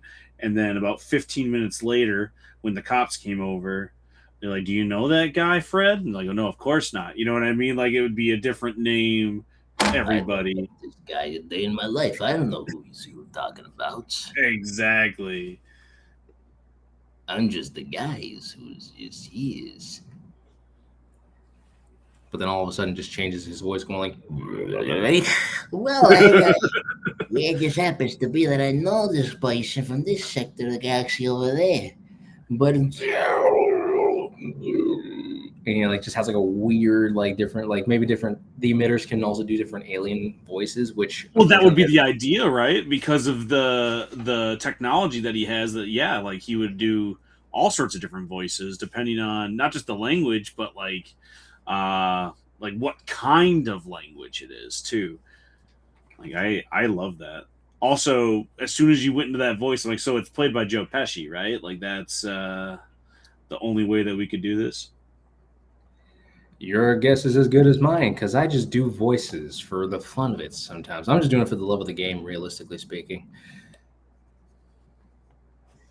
Until the day that I actually, funnily enough, y'all could go to this channel and, or at least on my channel, one of the very first few videos was actually me voicing my comic with my fiance. Oh, nice. The Unbeatables #1 was the first like voiceover work I've ever properly done for anything that I've ever made. It was so hysterically cringe in all the right ways. I think. I don't know. It was made during a strange. It was made during a strange time. Yeah, but like it sounded pretty good. I remember those videos. Shout out to my buddy Benny Rose. He's a professional voice actor. He does a lot of stuff like that. If you ever wanted to do more, man, like I'm always looking for people to voice my stuff instead of me. Because I used to do audio dramas and stuff. That was what I did in high school. But I'm not a very good actor, and I don't always love doing it. So you could voice some of my stuff for me when I do my trailers. Well, I mean, I just voiced the Cheshire Cat in Fish's book, so that's gonna be fun to see. Hey, so you're already voicing him in some of my books. Yes, I am actually. Love to hear it, dude. Especially because one of my favorite, because I love doing the lion sound. Now I don't know how good I do it in comparison to others, because I do like the classic roar. Sure, but it's not like I go like that. It's more the I love that, dude. That's really So good. it's I like, can only do that when I have a cup to do it with me. Like you do that exact sound, but into a cup, and it does like the echoey. oh yeah, no, it's like a with a tube of like a what's it called? Yeah, The toilet paper tube. yeah, exactly. Same idea. So that's how I felt a little cringe doing that a little bit, but it was like but then again, that's voice acting in a nutshell. Yeah, you can't feel cringe if you're gonna do voice acting because that's half the battle, man. I actually remember doing little things for our church called Vacation Bible Schools, and one of the forms of advice. VBS, man. Oh my lord, those they take me back because my aunt was the children's head. She was head honcho of the kids ministry stuff, and she would always follow those things down to a T. But man, whenever it came down to like the little acting bits and always talking about whatever, like whenever there was acting involved, if you felt stupid doing it, you were doing it right. That's the main advice from it. If you feel stupid doing it, you're doing it correctly. You know, so if I felt a little cringe doing the whole lion roar thing, then yeah, of course I felt cringe, but I know I probably did it right. You know? Yeah, dude. But one of my favorite parts about it is like doing the like the purring kind of sound because it's Cheshire. So it's like the oh,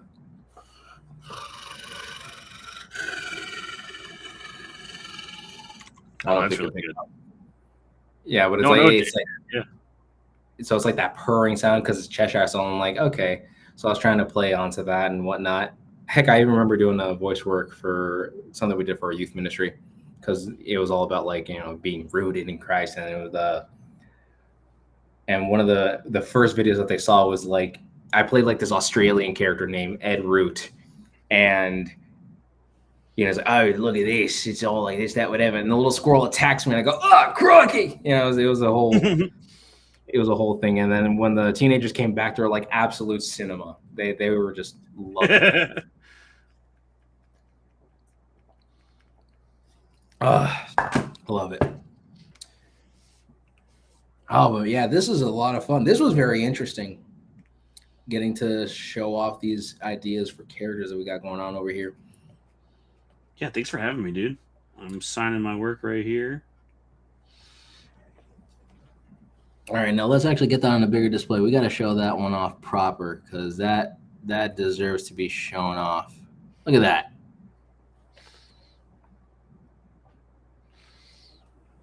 That is really cool. I'll send you the JPEG if you want. Yeah, that'll be great. And then we could probably so then for next week when Fish does get back, or if he's not busy, then we can probably do the little versus animation. That's really cool, man. Kind of envious that I didn't kind of go I don't know if you saw the waving lines. I don't know if that came across. He's supposed to be waving at you. Oh, that's perfect. Oh, that's awesome. And then we got Benji over here saying a hero who failed to experiment with 3 major powers, 1 minor power, that only works at night and is activated by a sacred oath. That's a hell of a brother. That is an insane character. I can't wait to see what that looks like. And if you guys want to show off your characters, make sure to use the hashtag Roll4Hero. That's ROLL, the number 4, and HERO. I'm assuming, Lou, that this is your time for you to start. It is. I gotta bounce. Thank you so much. Want to do some final promos before we officially get you on out of here? Because you know. I appreciate it. You can find me around the internet at TS Luther across the board. I'm on Blue Sky, TikTok, Instagram, all those places. You can find me at my website, can'tbekilledcreations.com. I'm going to be doing signings at all sorts of places here in Michigan for my new book, The Digger, which comes out January 14th.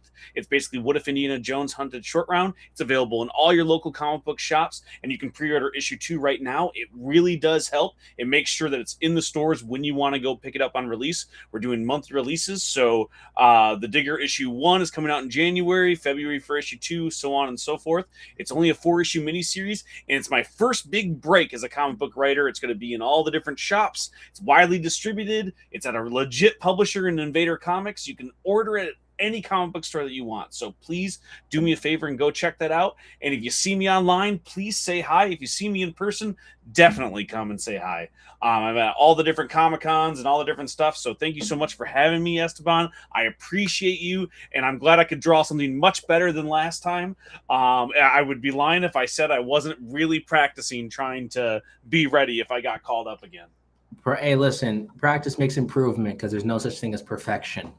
But other than that, I'm loving your design of that character. That is so fantastic. Whenever you have the time, send me the JPEG so we can show it off for next week. That is an awesome design, man. I really like the way that's going out. Anyways, enjoy your family time, man.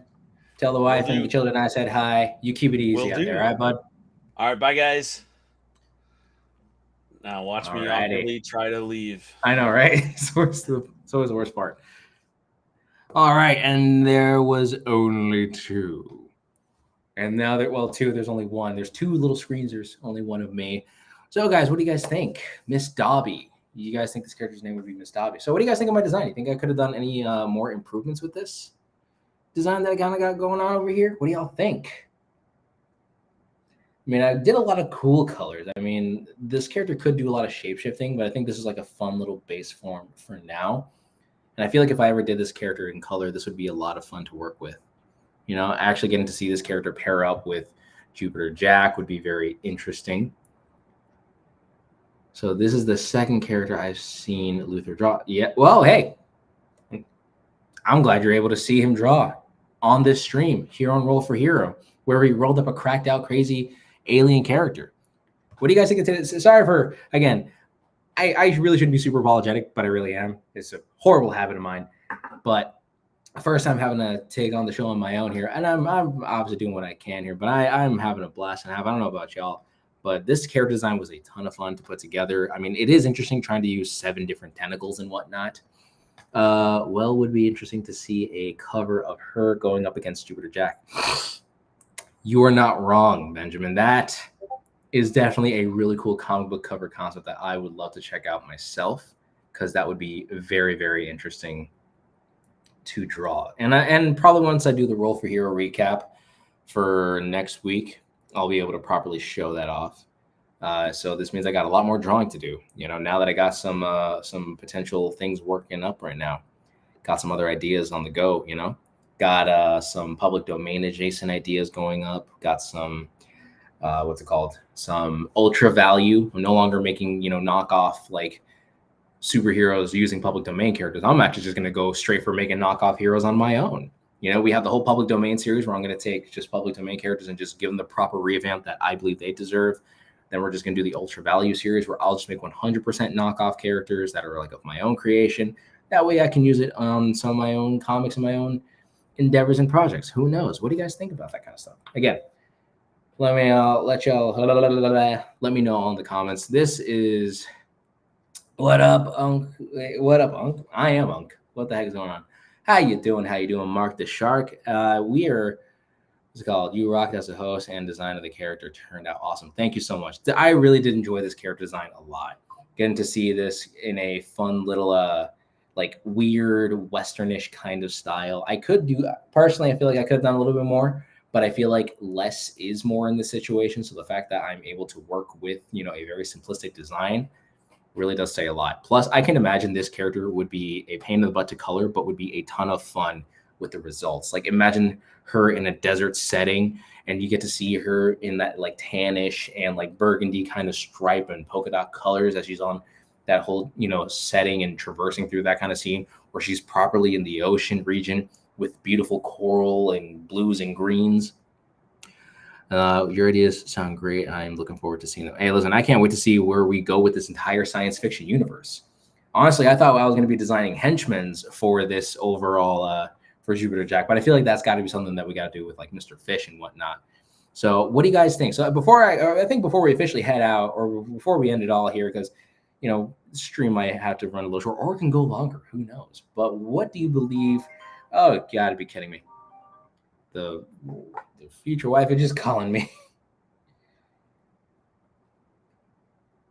Oh, so sorry about that, everybody. So sorry about that. Let me see. All right. Anyways, let's see your design. But also, this alien is giving me vibes of the pink alien from season 1. Oh, Shelbyville. You're not wrong, because again, I have a tendency to draw my characters very symmetrically. That's just a habit that I started doing. And the reason why I do this is because of the fact that if I ever look back and if I ever want to use this character for a comic book or if I want to find out how their suit looks or their design is overall, I can go back and then like take a look at it all over again. Again, best example is when you just mentioned the pink alien girl, which is Shelbyville, which one of y'all gave me such a beautiful name for that character, which is over here. Duh. You're not wrong, because they had that similar vibe of the arms kind of poking outwards, and you get to see what each of the arms look like, what they all have on their wrists and stuff. So again, 4-arm alien girl. For all we know, this could also be the same science fiction universe where Shelbyville's alien race is from. Once you think about it, you know, we got this steampunk alien. She just looks steampunk because she went from her planet and went to a steampunk Earth, you know? So that's one way of looking at it. Maybe this is actually, you know, a whole prequel series where she actually just happened to crash land on a older Earth and Jupiter Jax just happened to be from like centuries later. Who knows? You know? But overall, whenever I design a character, I always want to do it symmetrically. So then that way I have a general idea of how their suit looks and how their design is overall. So then that way I can take that concept and then just, you know, go with it. Again, you see how simple that design is for Jupiter Jack, but then you see the comic cover that I did for Jupiter Jack and, you know, for Fish, Meteor Mandy, and you can see how awesome it is. Again, because of the symmetrical layout of the design. What's it called? Maybe Shelby and this alien made our special. Wait, hold on. Let me read that again. This alien that I made are species related. Not a bad idea. But from the looks of it, though, the alien that I drew compared to Shelbyville, let me kind of put these side by side, so then that way I have something to kind of go back and forth to, so I'm not always having to do a whole back and forth all over again. Let me just take the background off over here. Let's do some brainstorming while we can. So she's like a space bounty hunter kind of lady. So, of course, we have Shelbyville over here. Now, again, this is because this is a character from a steampunk Earth. She just happened to be an alien, traveled to Earth during their steampunk era. For all we know, maybe she ended up like doing some quantum leaping, jumping, whatever it is, and just happened to get to Earth during its steampunk era. And then maybe on the complete other side of the galaxy, Jupiter Jack is a human from Earth like centuries later into the future. Or maybe there just happens to be two Earths that are just very different, maybe the same. Maybe that there just happens to be like a copy and paste and they're just on completely separate sides of the galaxy or the universe. Hence why Jupiter Jack is on one side and Shelbyville's over here. But we got Shelbyville, and then we have this squid lady over here. I like the idea of combining the universes. That is not a bad idea. I mean, we are trying to find ways to kind of work together. We're trying to combine as much as we can. And that's the whole point of this season for now, is to just stick to all the sci-fi stuff that we get to kind of put into, at least for now, in this universe. You know, maybe for season 3, we're looking into probably diving into the steampunk universe or the cyberpunk universe. So that way we can touch on more of like the American Eagle, the birds of a feather kind of character. Or if we want to go into the steampunk, you know, situation, we actually get to dive into Shelbyville, Featherwind, and Todd, as well as Ivan the Invulnerable. Yeah, of course. How can I forget about the awesome space train that Shelbyville would have? Like, if this character had her very own alien-like train, come on, that would be a banger of an idea. But this is the character in question. What do you guys think her name should be? I think before this stream ends, we need to know what this character's name would be. So what do y'all think this character's name should, you know, like, what do you think she looks like? Like, based off this image, what do you think her name is?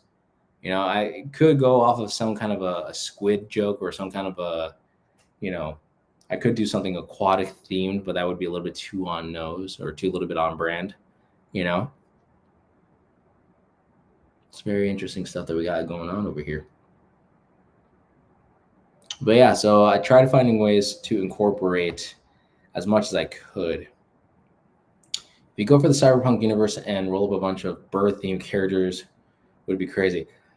I will admit, the American Eagle was a very coincidental character for the steampunk thing, or for the cyberpunk thing, because that was just me trying to find a way to incorporate the public domain stuff, and we just happened to do the American Eagle. And then the birds of a feather situation happened because one of y'all made a bunch of like bird jokes and whatnot, and or like references of like, you know, different kind of birds, and we're like, all right, bet we're sticking with that theme now. Y'all's fault, and we decided to just go gung ho for it. And Pigeon Forge was equally just as much of a. That was a bit too coincidental, and also Fish made his rendition of that kind of character, but with an ox, I think it is, or something like that. So we got that. We got Squidette, Squidtella. Love it. Carla Zadu. Ooh, Philip. That. I like that.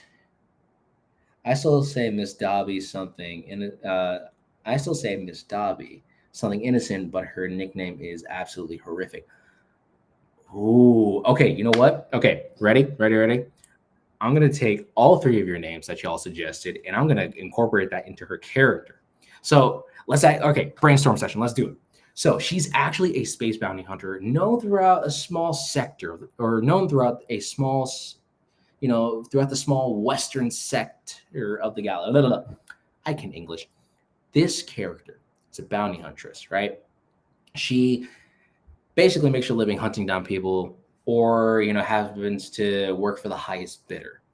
And she actually goes by a few names within the western sector of the galaxy.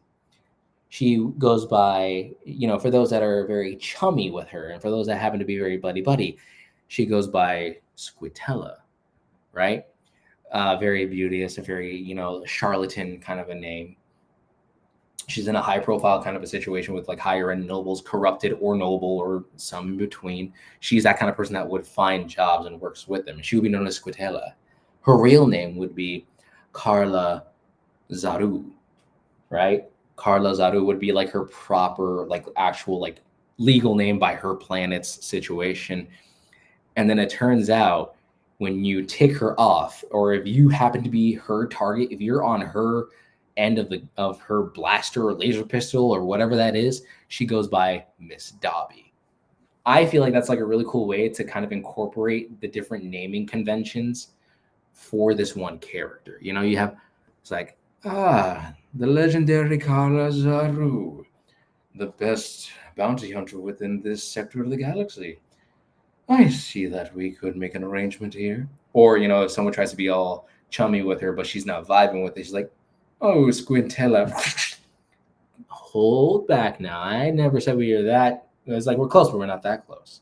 Right? But then if you're her victim, it's like, oh no, is Miss Dobby. Like, yeah, sure, it sounds funny, but like it's that kind of name that you don't want to make mockery of. It's kind of like Voldemort's name. You don't want to really say it often because it could bring bad luck or something like that. That's a pretty cool name. So I'm gonna for now do. Ooh, it's really hard to choose one, but for now, I think I'm just gonna do Miss Dobby. Because that is not Robbie, Miss Dobby. Come on. That's a pretty good one. Thank you, Philip. Or not Philip. Well, thank you for the Carla Zaru. I like that name for this character. But for who's the one who gave me this? Thank you, Dragon Gaming, for giving me Miss Dobby, because that is a really, really funny name, but also a really, like it could also be equally as intimidating if you know how to write the character out, And imagine the absolute rendition of this character. Would she be like super tactical? Imagine Jupiter Jack would make her get out more if she hunted. Oh, wait. Hold on. Let me read that again because I don't know if I read that correctly. It's like, imagine Jupiter Jack would make her name get out more if she hunted him. Oh, so if she started hunting him down. So if Miss Dobby started hunting down Jupiter Jack, he's done for. And he's like, I'm going to be attacked by Miss Dobby. And they're like, oh no, we heard the name. Like they're all kind of a curse type situation. I like the idea of using all three suggestions for the name of the character just because it fits the shape-shifting powers as well as the bounty hunter vibe. Even better of a reason. Was I thinking about that at all? Absolutely not. I was just going off the whole like mythic legend aspect of this kind of character. That is a more beautiful reason, Philip Riders. Thank you so much for that. Awesome. Love the name connections. Love the fact that we were able to connect all the names together. This kind of bounty hunter working together, that's insane. Actually, speaking of all those kind of characters working together and all that other kind of fun stuff, we also happen to have, what's it called? Luther's design. What would you name this character? I mean, look at this guy. This is a pretty gnarly looking dude. Like he looks like the uncomfortable, tentacle-filled alien guy that you really don't want to be interacting with. Like, what would you name this guy? like Jupiter Jack, Meteor Mandy, Miss Dobby, and they encounter. What do we got for this guy? What is this dude's name? Because I got to tell TS what y'all named him because I think he would love it so much if we got that all here. Ah, that's very interesting. Very, very interesting. Let me know. Let me know.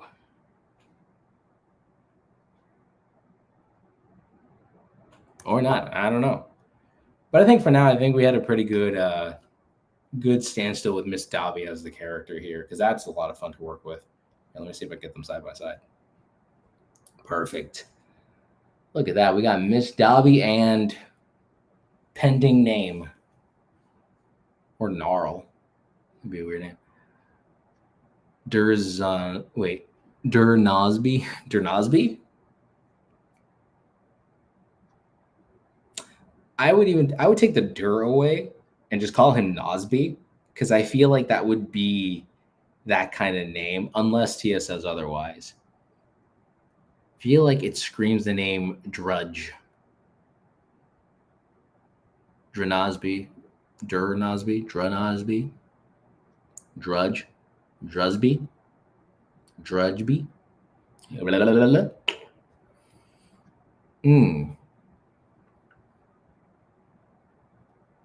I like the, you know what? Maybe combining the names of instead of saying Dur Nosby, that's a pretty funny one. But what if we went with Nosby being like either the first or last name, or like this is like we need to talk to Drudge Nosby. It's like not Nosby. We need to talk to Nosby, creating this unholy abomination of a name. So we have Miss Dobby, the space bounty hunter, and then we have Drudge Nosby over here. Or Nosder or Durnoz. What do you? I don't know. That's a really interesting one there. So we got Miss Dobby and Drudge and Nosby. I feel like Drudge and Nosby works. This guy here, can you give me the breakdown? All right, Sniper Panda. Here's the situation. We drew some really fun, whacked out alien characters based off the suggestions. No superpowers. These are just basic alien-like characters that have a lot kind of going on with them. For more context here, they happen to have 7 different tentacles. They happen to have a human-adjacent body. They have 6 eyes that are on, stalks. Hence they kind of poke out a little bit. They have a humanoid-shaped like head. They have a sonic emitter as a method of talking or conversing, so they don't really have a proper means of communicating. They also happen to have electromagnetic-like organs, so you can really think of them as something squid-like, because very electric to an extent. They come from a technocracy, basically. They're a third party kind of a people living under a techno-based kind of a society, potentially. They are also shapeshifters, as well as having a few extra limbs. So that's what these kind of characters are like. I ended up going with a more like a Western style bounty hunter from the aquatic regions in the west sector of the galaxy or something like that. Because I feel like she would definitely be like a gunslinging kind of a, anti-hero or, a very morally gray kind of a character. And then on stream, we had T.S. Luther, because Mr. Fish is currently not here right now. So he put his hat into the ring and drew this guy right over here. So we ended up coming with the name that this one is Miss Dobby, but she also goes by, Kerr, because I totally have it here. Carla Zaru, as well as Squitella, depending on who she's talking to and who she's in association with. And we're just trying to figure out the name for this guy over here. And so far, I'm thinking, combining a few names that y'all suggested, which is, Drudge Nosby, or maybe Nosby Drudge. But, we're still trying to figure that out. So that's more or less the situation. That's a bit of the rundown too. Or maybe it's less of a name and more just straight up sound. But then again, that's also how we name things.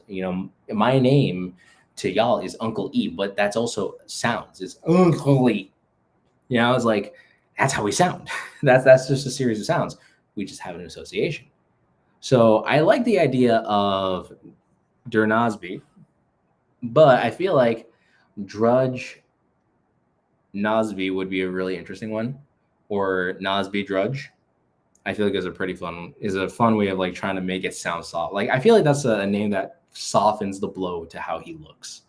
It's like, do we really need to talk to, Nasby Drudge? It's like, don't judge his overall appearance or something like that. I don't know, some kind of a stupid joke or pun about judging others. That's a very interesting take. But I mean, who knows? I mean, you're not wrong because there could be aliens that have different metrics of languages that are just literally just straight up sounds. So it could be very interesting. Hey there, doggone comics. How you doing? How you doing? We're just more or less kind of figuring out naming the character. So we got Miss Dobby over here, and then we have, Drudge Beanaz. Drudge Nosby. Or Noseby. Like Mr. Mosby, but instead of an M, it's an N. Who knows? Who knows? Combine both names again. That's what I'm trying to do because we got one that just says Drudge, and then the other one is Nosby. So then it's like Drudge Nosby, or should it be Nosby Drudge? That's a better question. Nosby Drudge or, Greg. You know what? Wait, hold on. Wait. What's more dangerous, a dumb villain with dangerous powers or a smart villain with dumb powers? Commander Combat, that's a really good question. I'll get to you in just a sec. Maybe Drudge is the name of the species. Oh, okay, wait, that can work. And his name is Nosby then. So he is this species of known as the Drudge, which is probably like, maybe some scary, weird, shape-shifting alien kind of a creature, kind of a situation there, and they're known as drudges. That could be very interesting. And then he just happens to be named Nosby because that was like the strange association that he put onto himself. Not a bad idea. I gotta inform Luther about this. I am informing him as we speak.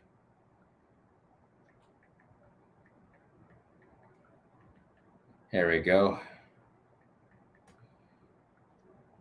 Give me a second here, guys. I'm just delivering the message here.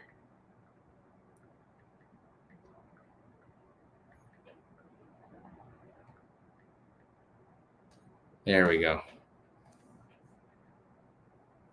Nosby sounds perfect. You're not wrong.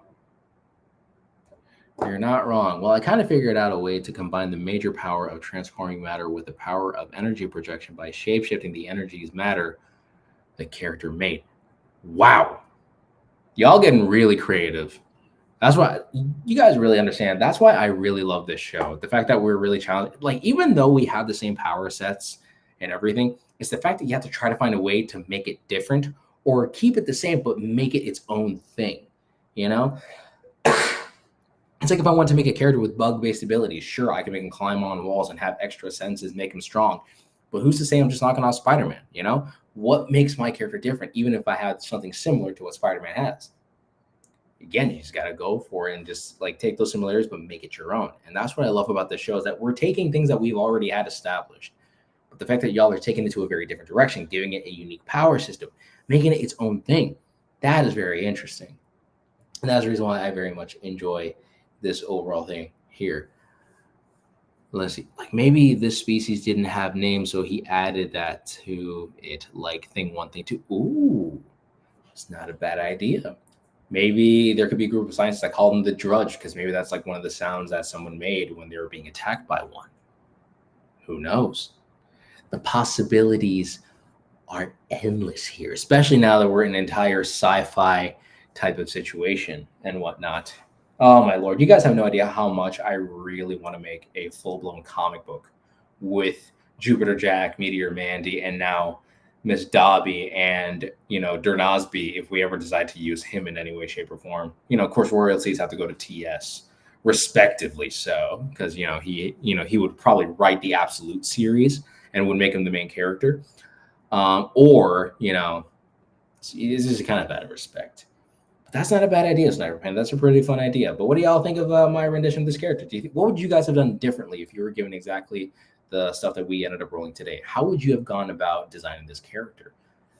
I would love to know how y'all would think about that, That's why I love this show so much, because again, if Fish was here, like obviously you got to see what Luther and I ended up doing. We took the same exact premise, the same exact skills and everything, and we made it our own. Like we made it our own.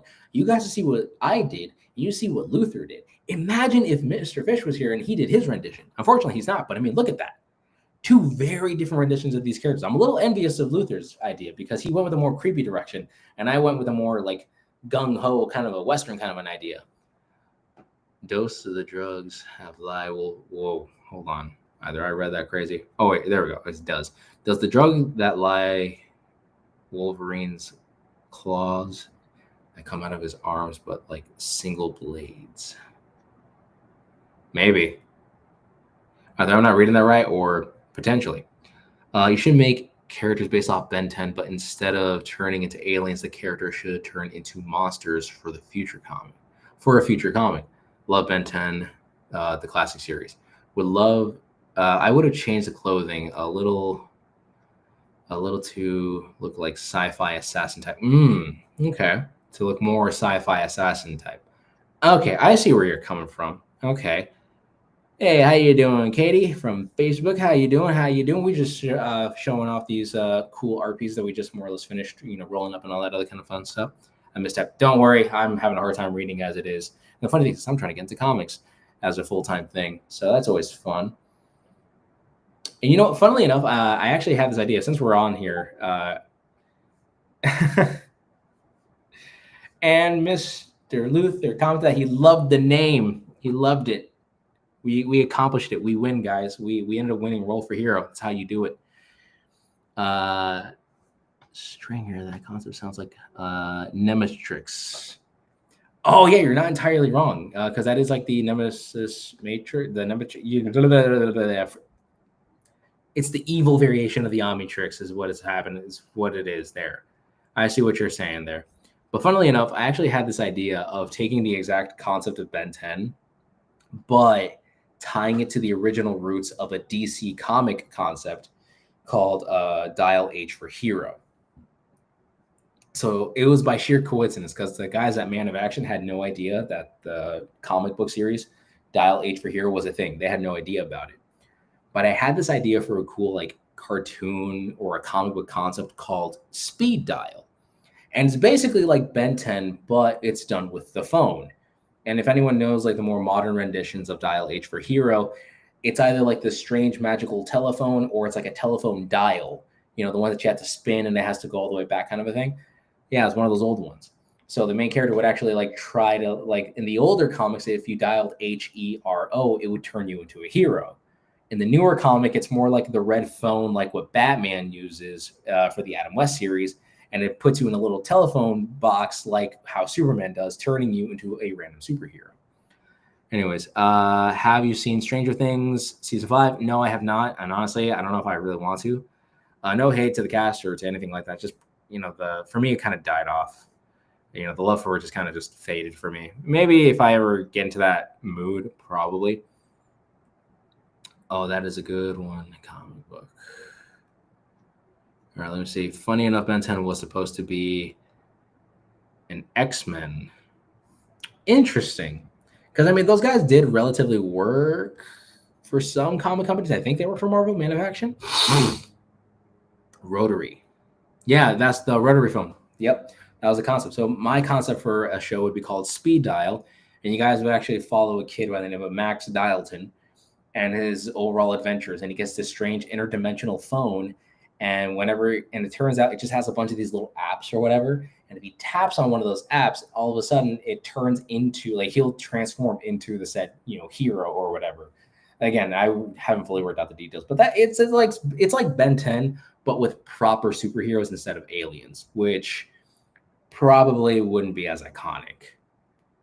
All right, would have clustered 6 of the eyes, split them into 2 groups, which rotate for different kinds of range, sight. Like tentacle twisted together, 2 arms mixed, the 7th tentacle and eye on the head. Oh, that's a pretty cool concept. See, that is actually cool. That's actually what I was kind of thinking about a little bit with the with the 4 arms. Like maybe, you know, her arms can kind of like, I like the idea of like them twisting together and making like different densities. So she needs to, you know, look like someone who's muscular. She can wrap both of her arms around and then, you know, make like a bigger arm. Or maybe she can probably put her, you know, other arms like wrapping around her body, giving her more of an hourglass figure. That's pretty cool. Okay. But then also the concept of the cluster of the 6 eyes, split them into 2 groups. Like, you know, I can see kind of like almost like a weird binocular effect where like she has like, you know, 3 different kinds of eyes for like, you know, pair of 6, but like 3 different kinds. So one for far range, close range, and then her average. That would be a really cool one. There was an old concept for Ben 10 with the watch turns into yeah, that's basically what I wanted to do. You're not wrong, Benjamin, because the old concept was him turning into straight up superheroes. And for me, that's kind of like what I would have done. But instead of the watch, I would have done it with like a typical phone or something like that. Or make it a Kamen Rider series, isn't, you know, make the Kamen Rider belt look like a little telephone. You know, it's like time to dial up a hero and then just puts it down, transforms. Who knows?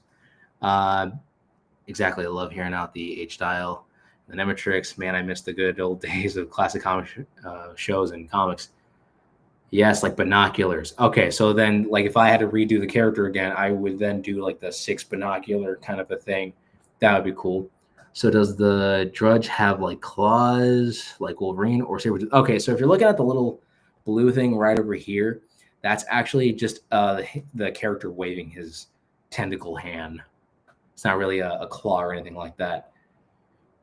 I don't even think they have that kind of a situation that we ended up rolling up.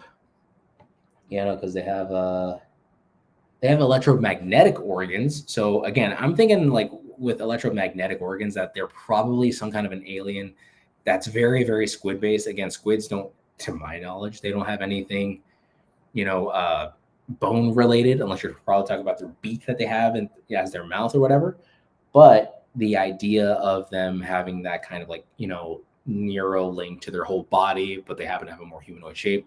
That's something that we can really look into. Imagine the concept you just thought up with the phone, but also an evil version of it. Oh yeah, and then you could come up with different phone case designs, or like probably different types of screensavers, or maybe if the phone got cracked, it would merge 2 heroes, kind of like how it did in that one Ben 10 episode, where like he took off the simple little ring around the watch, but it was able to like merge 2 aliens together, like Diamond Head and Gray Matter, and you know, like I forgot, it was like Heat Blast and one other character. I forgot which one it was. And made a underscale translucent to show the glowing electromagnetic organs, tempting the enemy to attack by fake organs, keeping the real ones in. Oh, look at you, Dragon. You don't think that you're better than me? How dare you?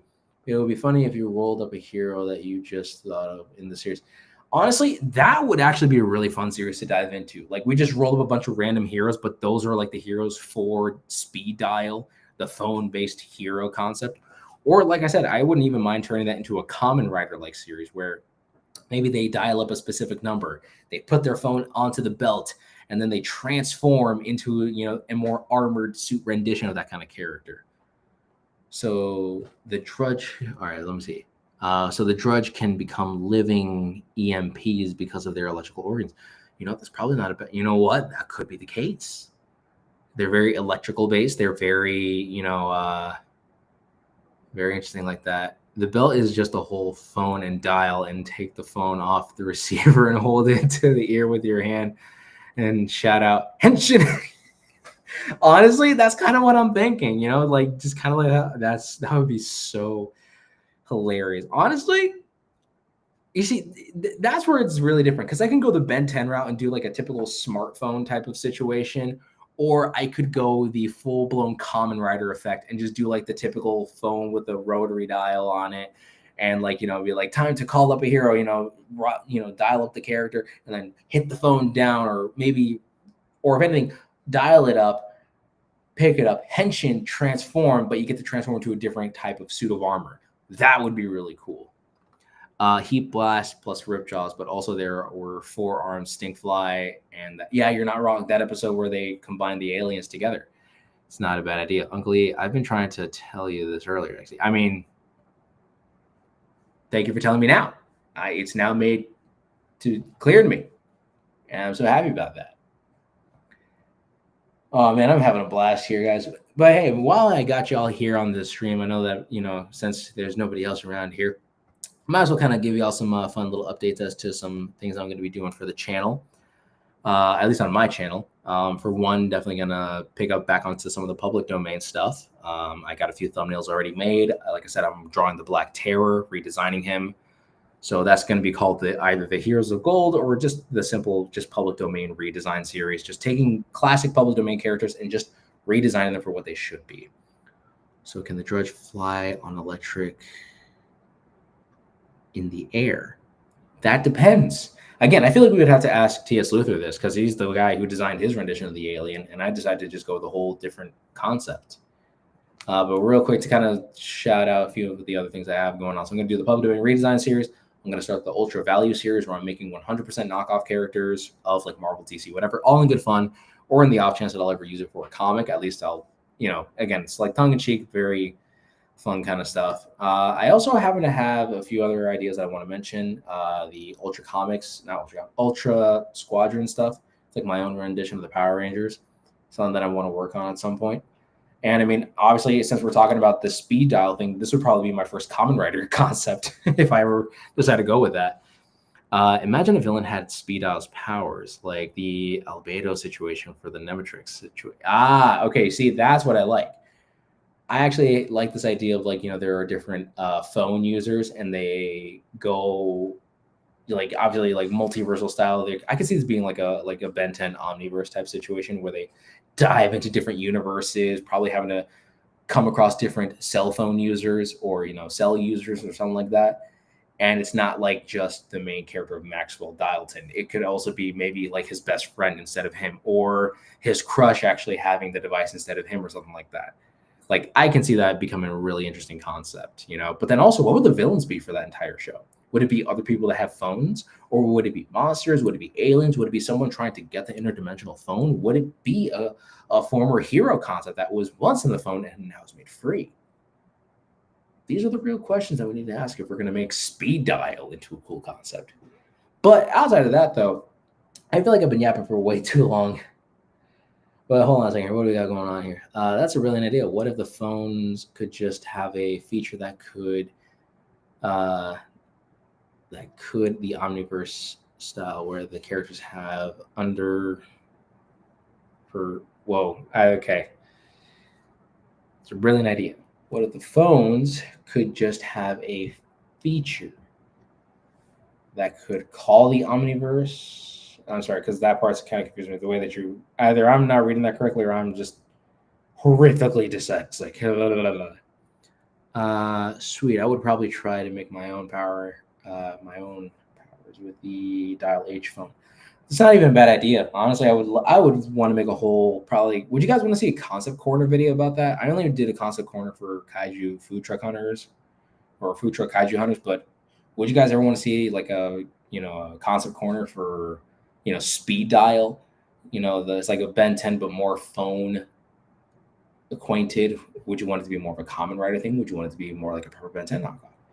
Maybe speed dial's villains could be characters who are heroes made in the 20s, but were rejected from the phone system. Oh, that's interesting. That's a pretty interesting concept right there. What do you got going on over here? Oh, man. Ooh, what's it called? Have you checked out Kamen Rider? No, unfortunately, I have not checked out many other Kamen Riders out there. I have not really made the efforts to watch a lot of that. Would be interesting to see Concept Corner for that. Okay, not too bad. Comics, 100. Thank you so much for that. All right. Well, I feel like I've been kind of holding y'all hostage for a bit too long, but I would love to see the Concept Corner about that. All right. Other than that, guys, I had a blast. I hope you guys had a lot of fun too. This is obviously the character that we were able to draw for, this session of Roll for Hero. I know it wasn't the, crazy cool cracked out thing it was meant to be. Again, there's a lot of screw-ups, but it is what it is. Hey, it wouldn't be a Roll for Hero show if things went according to plan. Like, come on. How could that ever be? Let's see. Also, wouldn't Speed L be Kamen Rider meets Ben 10? Honestly, based off of everything I was talking about at that point, it might as well be. But that depends on how that all works out. I mean, what if it was actually more of a dispatch situation? But I feel like, let me see what we got. We got is the current airing one on YouTube. I'll make sure to check that out at some point. I'm so sorry, guys. It has been close to, well, it's been 2 hours since we have been streaming this entire thing. I have had a blast. Guys, thank you guys so much for watching this entire stream. So, of course, I'm going to be ending off this entire thing on, it's like on that note, just let me end this whole thing. I'm sorry. This is not my top tier A game. I'm not usually like this. Y'all know how I'm usually like.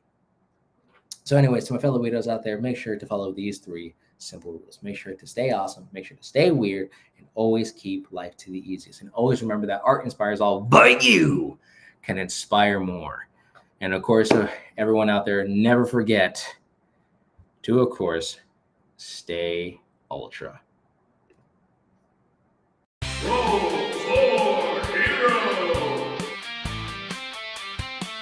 You know, and even if you were to have like a prompt of 10 different things, right? Like say if you had one prompt of like, oh, like here's 10 different personality traits, here's 10 different superpowers, here's 10 different drawbacks. I like coming up with random list of powers and then just see what I come up with.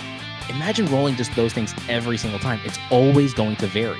You know, the possibility of that happening is again like a 1 in 10 chance, but it's like it shows that there's an infinite possibility. Always something else cool right around the corner that we can come up with, because there's no end to the prompts. There's no end to what we can roll up. We're going to be officially rolling for superpowers. This is usually the make or break.